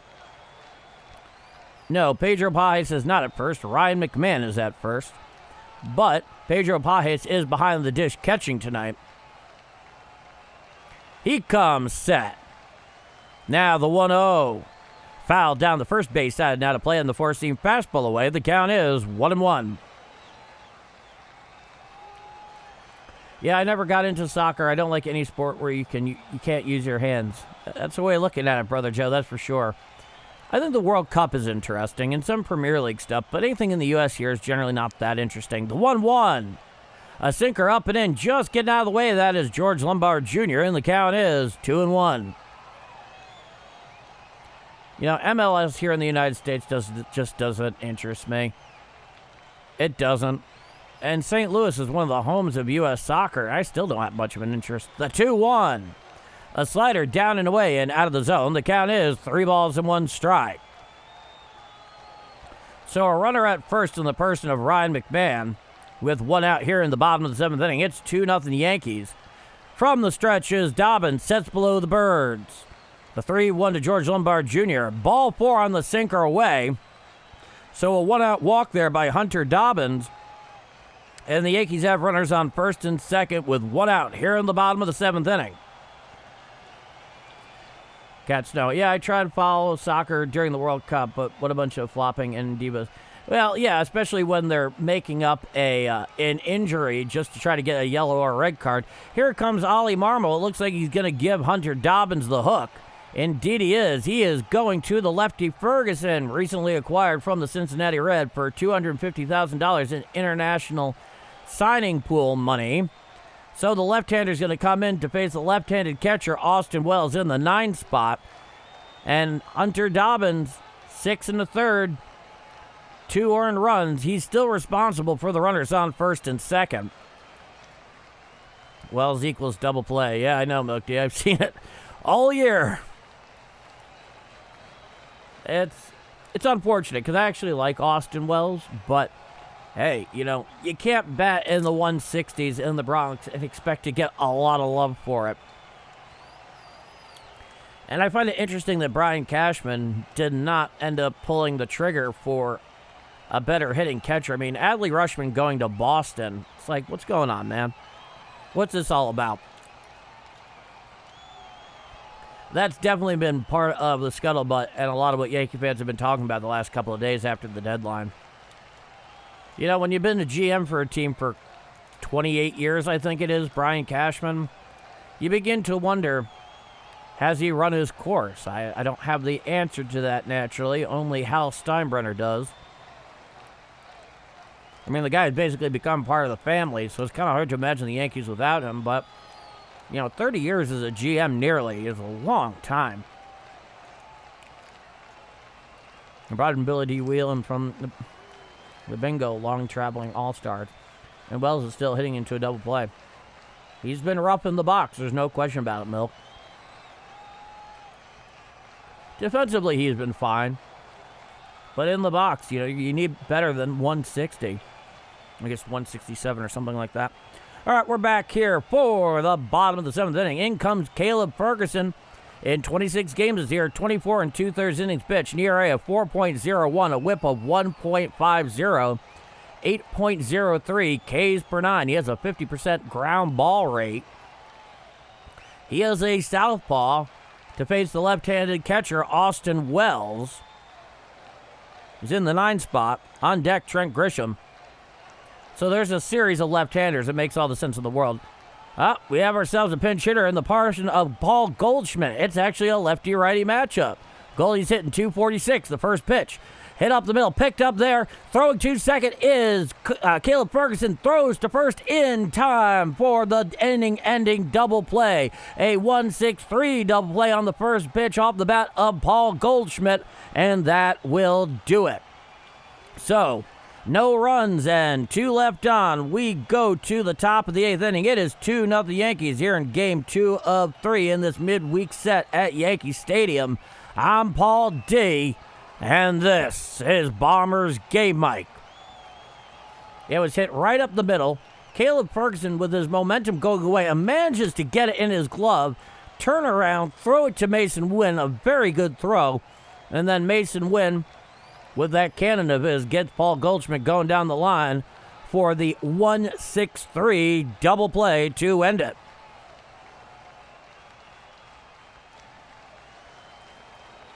Due up for the Redbirds, Pedro Paez, Brian Torres, and J.J. Weatherholt. So 8, 9, and 1 in the Cardinal order.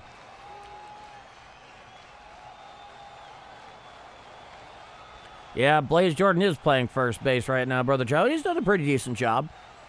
He's not as capable at first as say, Alec Burleson is, who's really become pretty tight defensively down there.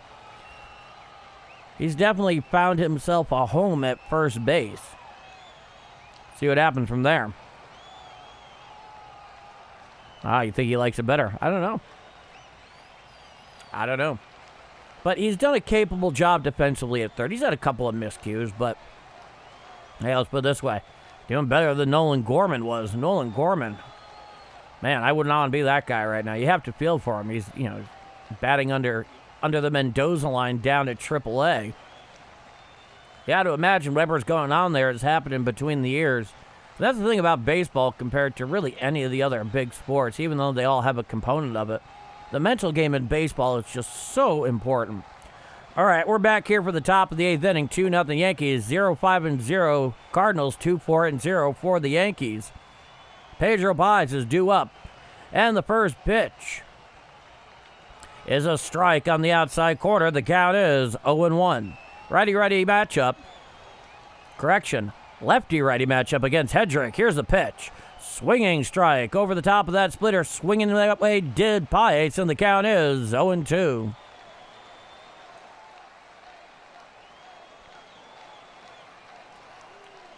So Caleb Ferguson doing the job.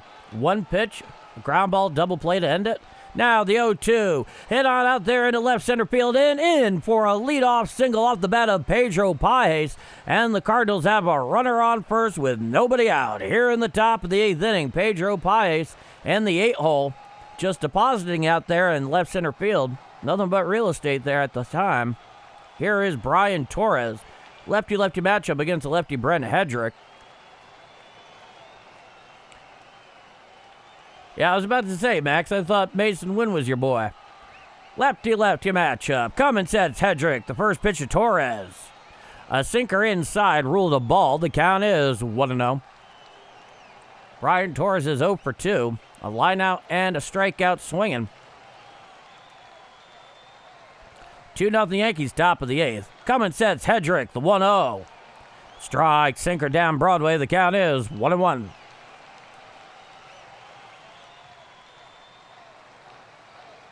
So do I, Josh. So do I. It's a good foundation of a core. Now the 1-1 pitch. Strike, sinker down Broadway just below the knees, but it's called a strike and not challenged there by Torres. Cardinals still have both their ABS challenges. The count is 1-2. Runner leads off first with nobody out. Top of the 8th inning, 2-0 Yankees. It's a 1-2 count. Here's the pitch. A slider down and away, blocked very well there by Austin Wells. The count comes even at 2-2.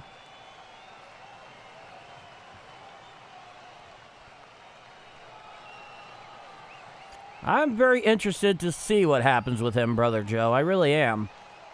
Now, Hedrick comes set. The 2-2 to Torres. Shot foul, a sinker down and in, rolls behind home plate. The count remains 2-2.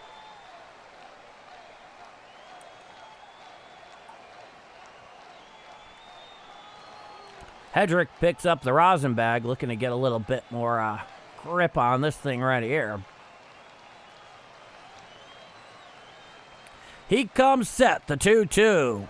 A four-seam fastball away, ruled a ball. The count is full, 3 balls and 2 strikes. Camera focusing in on Ollie Marmol right now, doing his usual Sphinx thing.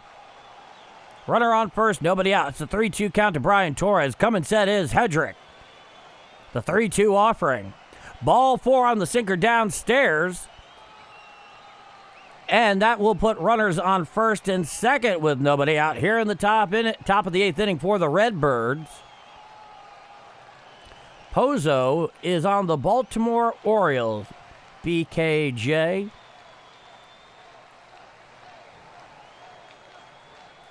So runners on first and second. Here comes J.J. Weatherall. It'll be a lefty-lefty matchup. Getting hot down in the bullpen is the closer, David Bednar. Getting up a little early there. And the first pitch. A sinker strike on the outer third thigh high, and the count is 0-1 to J.J. Weatherall. He is 0 for 2. A couple of ground outs and a walk. Coming set, the 0-1. Foul tipped out there, picked up there by Brent Hedrick. He looks to second, but he can't go there. He throws to first in time to get Weatherall going down the line for the first out of the inning. So that'll move both the runners up to second and third. A productive out off the bat there of Weatherall. Wait, they didn't go anywhere? Oh, no, they did. They just had to update the score bug. I was about to say, I'm pretty sure I saw them advance on the play. There was nobody covering third or second in time based on where the ball broke just to the left of the mound from the batter's position. And both Ryan McMahon and George Lombard Jr. ranging to their right, anticipating the ball, could not get back to either base to take a throw from Brent Hedrick, so he had to go to first.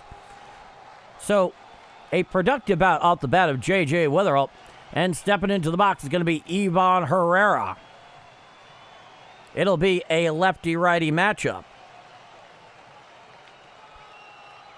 Herrera is 1 for 3 tonight with a strikeout. So the runners on second and third with one out here in the top of the 8th inning. Redbirds trying to put together some kind of rally here late.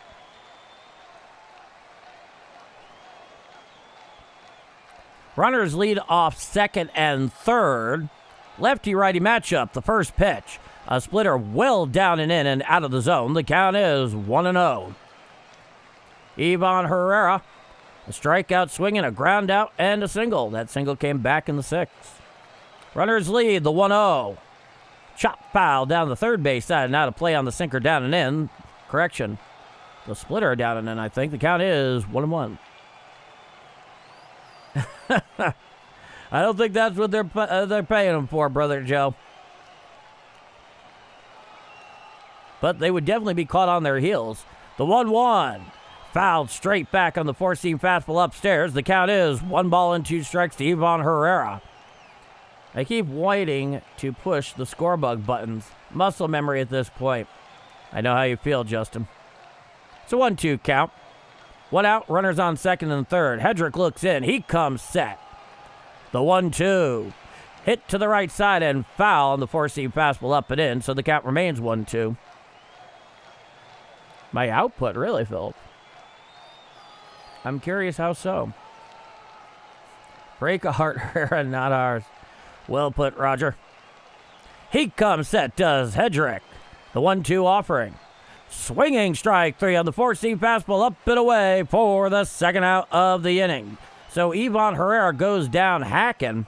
And here comes Jose Fermin. He's in the 3 spot tonight. It'll be a lefty-righty matchup against lefty Hedrick. Last time up, he had runners, I believe, on first and third. But here comes Aaron Boone. So we have ourselves a pitching change. It looks like he's going to be going to David Bednar.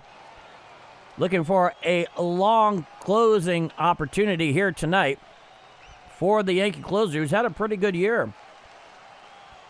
He'll inherit runners on second and third with 2 out. Give you the numbers here on Bednar. The 31-year-old right-hander that they acquired from Pittsburgh a couple of years ago. 45 games, a 4-3 record, a 2.61 ERA, 48 and a third innings pitched, 54 strikeouts, a whip of 1.06 for David Bednar.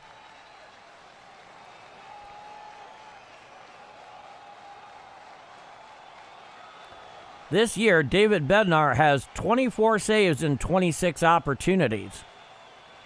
So he's been pretty efficient, I think it is fair to say. He will face Jose Fermin with runners on second and third with 2 out.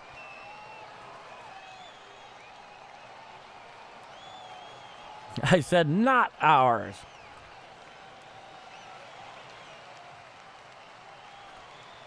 The pitching change is brought to you by Steve's Hot Dogs. Try the Paul D. Triple Cheese Chili Tornado Dog today.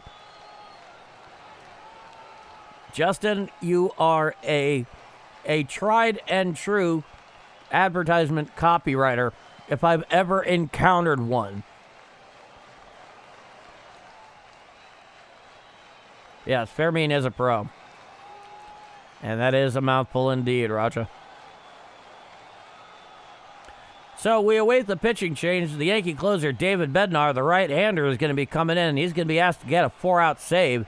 And he is going to face Alec Burleson, who's coming in to pinch hit for Jose Fermin. We know what he did last night, and they need a little bit more of that today. Gave you the numbers on Bednar just a moment ago. He's been very efficient this year. You have to give him credit for that.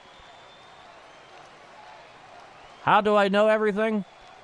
Pure omniscience, Philip. Pure omniscience. No, I have stats and all that up and going here. I don't have that all just purely in my head. Some of it, but not all of it. It's a righty-lefty matchup. Good to see you, Harold. Now the first pitch from Bednar to Burleson. A four-seam fastball down and away and out of the zone. The count is 1-0. Hi, guys. Sorry so late. I've been camped out in front of the grill all evening, just finishing up the ribs now. Go Cardinals. Great to see you, Harold. Runners lead off second and third. It's a 1-0 count with 2 out. Top of the 8th inning. Here's the pitch. A splitter away and out of the zone. The count is 2-0 to Alec Burleson.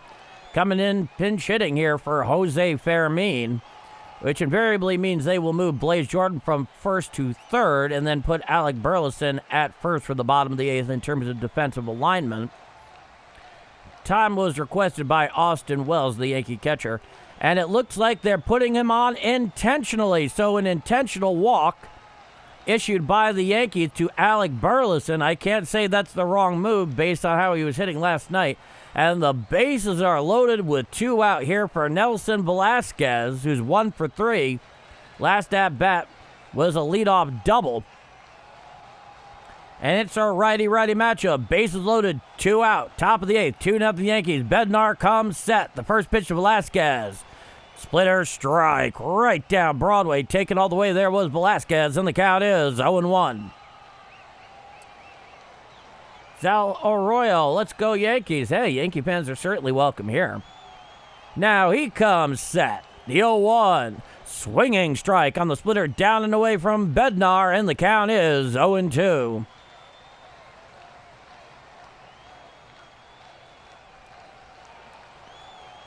Bednar is back onto the rubber. He looks in at Wells. The pond is full of ducks, Thurman, and he steps off the rubber. I don't know where you are, Thurman. Well, I know where you are, but I don't know that you're not. I don't know that you're not here. But the pond is full of ducks, Thurman. He comes set. Now the 0-2. Swinging strike three on the splitter, down and away for the third and final out of the inning. So the Cardinals leave the bases loaded and nothing across. We go to the bottom of the eighth inning. It is 2-0 Yankees. I'm Paul D. A huge strikeout by David Bednar. And this is Bombers Game Mike. 2-0 Yankees going to the bottom of the eighth. Let's go back to the active chat. Brother Joe, that hurt me bad. Yeah, you and me both. Dang it indeed, Cat Snow. Dang it indeed. This is the one thing I asked from Nelson, a home run right here. Well, I'm sorry to disappoint, Max. Yeah. Good morning, good afternoon, good night. So that was the best rally the Cardinals had put together all night against Yankee pitching. David Bednar came in against Alec Burleson. Aaron Boone elected the intentional walk after a pitch, or maybe two, and then preferred to go against Nelson Velasquez, and it worked out. Yes.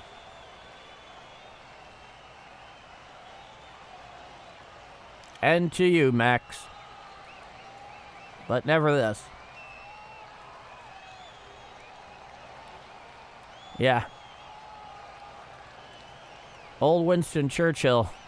You remember the old V for Victory during World War II. He started off by doing this, which, interestingly enough, is very different than doing this. If you know, you know. So due up for the Yankees in the bottom of the eighth inning. Trent Grisham, Ben Rice, and Luis Garcia Jr. So 1, 2, 3 in the Bomber order. Still showing Ferguson as in this game, which makes sense considering you got 3 lefties in a row coming up here in the bottom of the eighth. Yeah, he's back out there. 2/3 of an inning pitch so far, and the first pitch. Down and in a sinker. It is ruled a ball. The count is 1-0. There we go. Now Ferguson comes set. The 1-0 pitch. Hit out there into right field down the line if it's fair, and it is. It hits up against the wall, picked up by Velasquez. He throws on in, and it's a very long single off the bat of Trent Grisham. He hit it too hard to be advancing to second. Nelson Velasquez out there in right played it exceptionally well. And that did it, and Trent Grisham is on first. Hunter Dobbins, 6 1/3, 4 hits, 2 runs, both earned, 3 walks, 4 strikeouts. He did the job tonight. Both of those runs coming off of solo home runs. One off of Jazz Chisholm Jr., one off the bat of George Lombard Jr. for his first major league hit. Now here is Ben Rice at lefty-lefty matchup. The first pitch. A cutter away and out of the zone. The count is 1-0.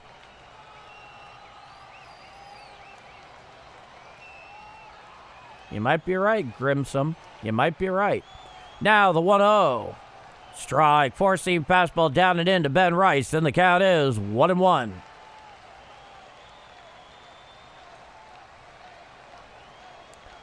Runner leads off first. Coming set is Ferguson. He sets at the Birds. The 1-1. Hit to the right side, and it is a foul ball. As mentioned prior, Alec Burleson is now at first. Blaze Jordan has been moved over the hot corner at third with the pinch hit for Fairmean in the top of the eighth inning. So that is the new defensive alignment for the Cardinals, and it's a 1-2 count.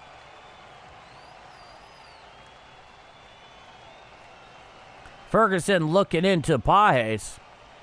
He comes set at the Birds. He holds the 1-2 to Rice. A sinker just low on the outside corner. It's ruled a ball. The count is 2-2.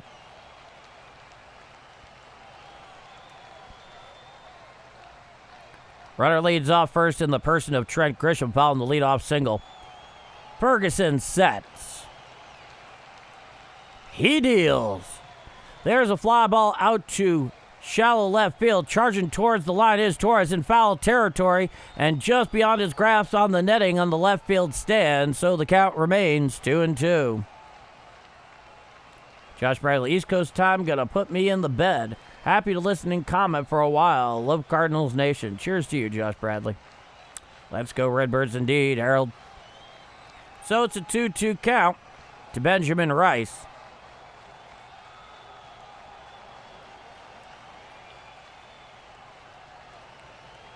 Who gets back into the box.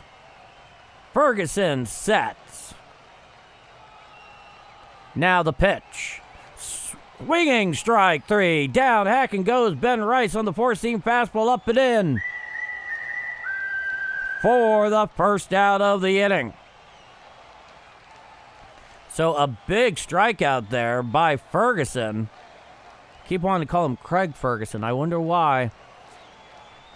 And here comes Luis Garcia Jr., who's 1 for 3. Lefty-lefty matchup. Runner on first with one out, bottom of the eighth. 2-0 Yankees. Come and sets Ferguson the first pitch. A slurve down and away and out of the zone. The count is 1-0. Harold, Bombers game mic with Big Paul D is where it's at. I love it, Harold. I really do. 8 more likes, Doge Bowl. Can we get them? We'll find out shortly. Ferguson sets the 1-0. Hit down the left field line and into the stands, and the count is 1-1. Not much foul territory at Yankee Stadium, I tell you.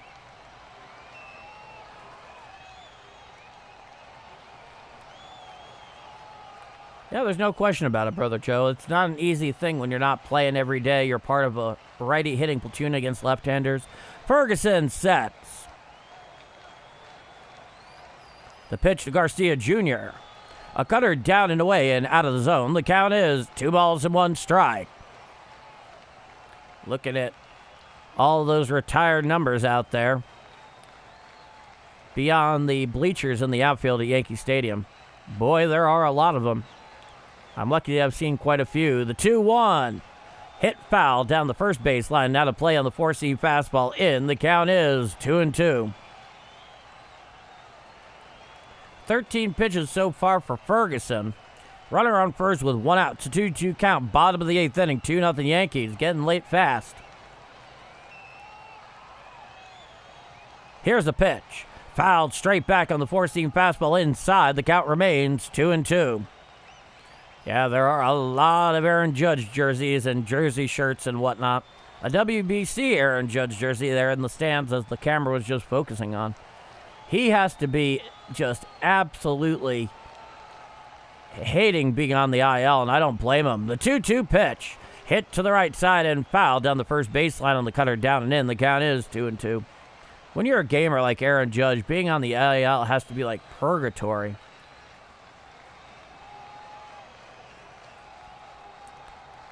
Luis Garcia Jr. gets back into the box. Runner on first with one out.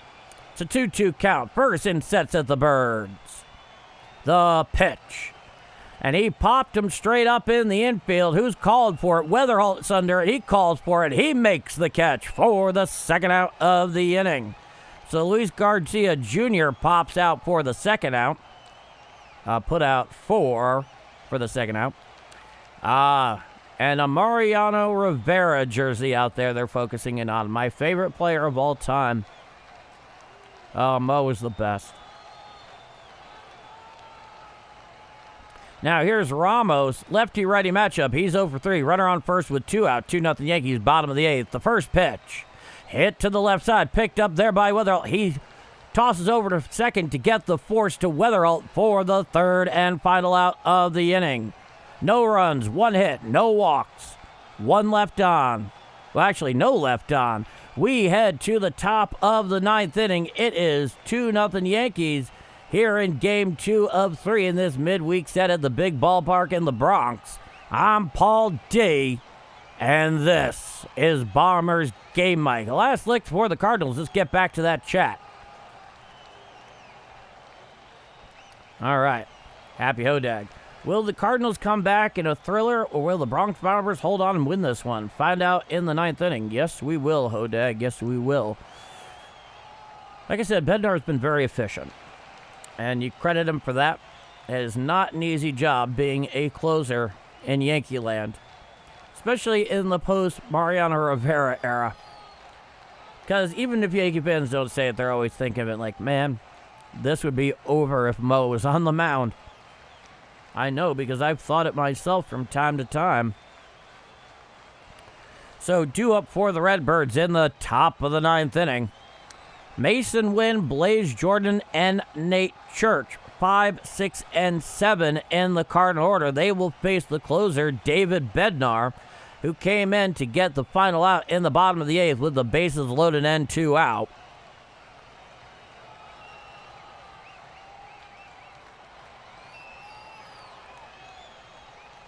I had a girlfriend in St. Louis. She called him Yank Mees. Interesting.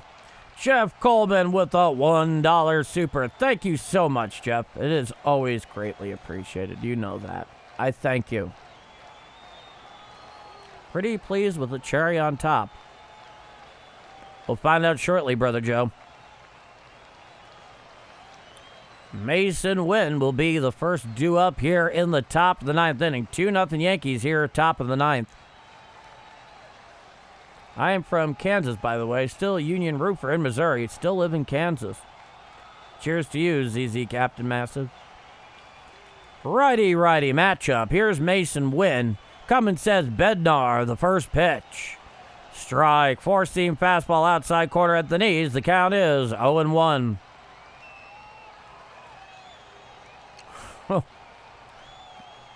Brother Joe. Cummins set the 0-1. A splitter up and in and out of the zone. The count is 1-1.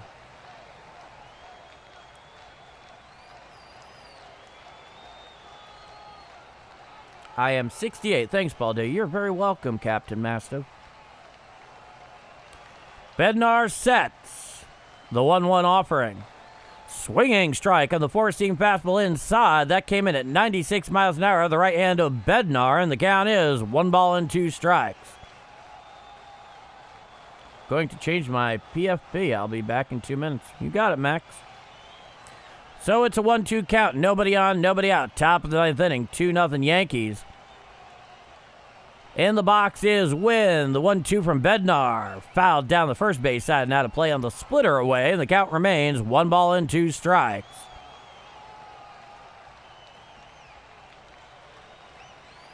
Yankee pitching, timely as it has been tonight, has managed to contain these Redbirds bats. Let's see if they continue doing the job. The 1-2.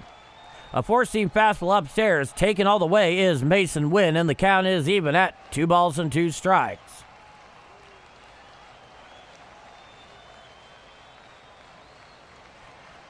Looking in is Bednar. He sets the 2-2. A splitter well upstairs and out of the zone. The count is 3-2. Paul Willis. Love the first name, by the way. Like your commentary, but I can't watch the Cardinals anymore. I've been a lifelong Cardinal fan, but they can't win a game for anything since the All-Star break. Who wants to watch a losing team? We all have decisions to make. He sets the 3-2 to Win. Hit on up the middle and right to Jazz Chisholm on a line for the first out of the inning. So Mason Wynn lines out 4 for the first out. And here comes Blaze Jordan. So nobody on, 1 out. Top of the 9th inning, 2-0 Yankees. Bednar here. 2/3 of an innings pitched. He's had his way so far. Blaze Jordan grounded out into a double play, a single and a line out. He is 1 for 3. Ready matchup. The first pitch. There's a fly ball down the left field line. It's slicing well foul on the curveball. The count is 0-1. Hey, good to see you, Hayden. Feel like it's been a while. I finished my engineering physics course a couple of days ago. Did amazing on the final and got a B. Engineering and getting a B in any engineering exam is a miracle, Hayden. Congratulations. The 0-1. Fouled straight back on the four-seam fastball on the inner third. The count is 0-2. 5 likes away from 150. Smash the like button in the face. Listen to Justin Beasley. He knows what he's talking about. It's an 0-2 count. Common set is Bednar. Now the 0-2. A four-seam fastball up and away, ruled a ball. The count is 1-2 to Blaze Jordan. Yeah, seriously, I've known engineers, Hayden. They come around with a GPA just a bit over 2 and are overwhelmed by it, and I can understand why. Those exams are insane. He comes set. The 1-2 pitch. Swinging strike 3 on the splitter, down and away, dropping it and tagging him is Austin Wells for the second out of the inning. So down hacking goes Blaze Jordan for the second out. And the Cardinals have last licks here in the person of Nate Church. It'll be a righty-lefty matchup.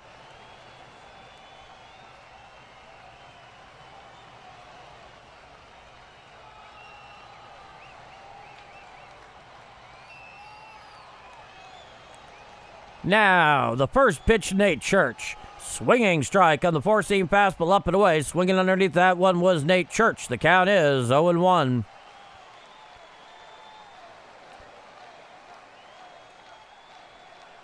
Now, Bednar sets the 0-1 pitch. A splitter down and away and out of the zone. The count is 1-1. We do seem to be 1 out away from a rubber match tomorrow night, 6:05 p.m. Central Time. First pitch from Yankee Stadium. I'll be live here at 5:55 p.m. Central Time. He comes set. The 1-1. Fouled straight back on the four-seam fastball down Broadway, and the count is 1-2. So, Cardinals down to their last strike. Everybody at the big ballpark in the Bronx are on their feet. Top of the ninth, 2-0 Yankees. Nobody on, 2 outs. A 1-2 count. Closer Bednar is in here against Nate Church, who's 1 for 3. Bednar comes set. Now the 1-2. Fouled back on the splitter away. The count remains 1-2. 1 like away from 150, folks. Who is going to be the magic 150 tonight? If you feel I deserve it, please do leave it. That's quite a feather in our cap here. I'll worship like a dog on the shrine of your lies. Oh, no, it's very difficult. We both know that. The 1-2. Swinging strike 3 on the splitter, down and in. And actually, he got a little piece of it, did Nate Church. So he actually stays alive. And the count remains 1-2. No, Hayden, you should be very proud of that. That's quite an accomplishment. As I recall, you have an internship with NASA. Well deserved. Now, Bednar comes set. He's thrown 21 pitches so far. The 1-2. A four-seam fastball upstairs to Nate Church. Laying off it is Nate, and the count is 2-2. 150. Thank you, J.M. Jones. You're the magic 150 tonight, and thank you, everybody who's left one here. Coming set is Bednar. Now the 2-2. Called strike 3 on the curveball up and away. Challenged immediately there by Nate Church. It's a good tactic, but it's probably going to be called a strike. And here it comes. Strike 3 looking, the final out of the game. And the Yankees take game 2, 2-0 in the Bronx. And so we have a rubber match tomorrow night. 6:05 p.m. Central Time. First pitch from Yankee Stadium. I'll be live here at 5:55 p.m. Central Time for the play-by-play live stream. 2-0 Yankees is your final. Redbirds could not come through in their opportunities tonight. Yankee pitching between Ryan Weathers in the bullpen. They did the job. Hunter Dobbins gave him all he could get, but without the bats, no pitcher can succeed. We know this. 2-0 Yankees is your final. I want to thank you all so much for spending part of your Tuesday night here with me on Game Mike, calling this Redbird action. It is always a pleasure to do it. As I like to say, and it is no platitude, it comes from right here. There is no place I'd rather be, calling no other game for no other team. And even though this is kind of awkward for me, as it's not exactly a secret that I'm a fan of both teams in a very major way, I do appreciate you all coming here and spending time with me here on Game Mike. It is an absolute pleasure to do so. No place I'd rather be, nothing else I'd rather be doing it for the people that I do it for. And I thank you all very, very much. 2-0 Yankees is your final. Jimmy, great call, Paul. Well, thank you so much, Jimmy. I'll see you tomorrow, presumably. Captain Massive, all right, we had good pitching. Tough hitter tonight. Sheesh, yeah, you know it. Harold, good night, guys. Be well, Harold. Mason the GOAT win. I am Max. Of that there is no doubt, Max. Jeff Coleman, another great call, Paul D. Thank you to all 150. And thank you, Jeff Coleman, especially for the supers, no doubt. Cat Snow, thanks, Paul. See you guys later. Be well, Cat Snow.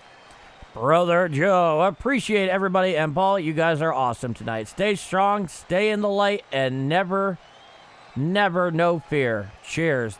Thurman. Oh, there you are. Good call, Paul. Good night, all. Thurman, every time there are ducks on the pond for the Redbirds, you will always hear the pond is full of ducks, Thurman. That is the check that I am writing here. Hayden, good calls tonight, Paul. Thank you, Hayden. Once again, congratulations on your engineering exam. Night, all.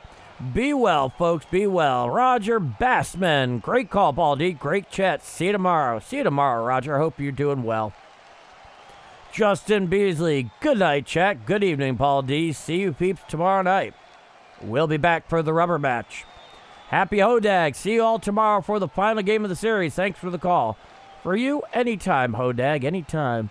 J.M. Jones, thank you, brother. And to Mrs. Beasley as well. Mr. Beasley as well.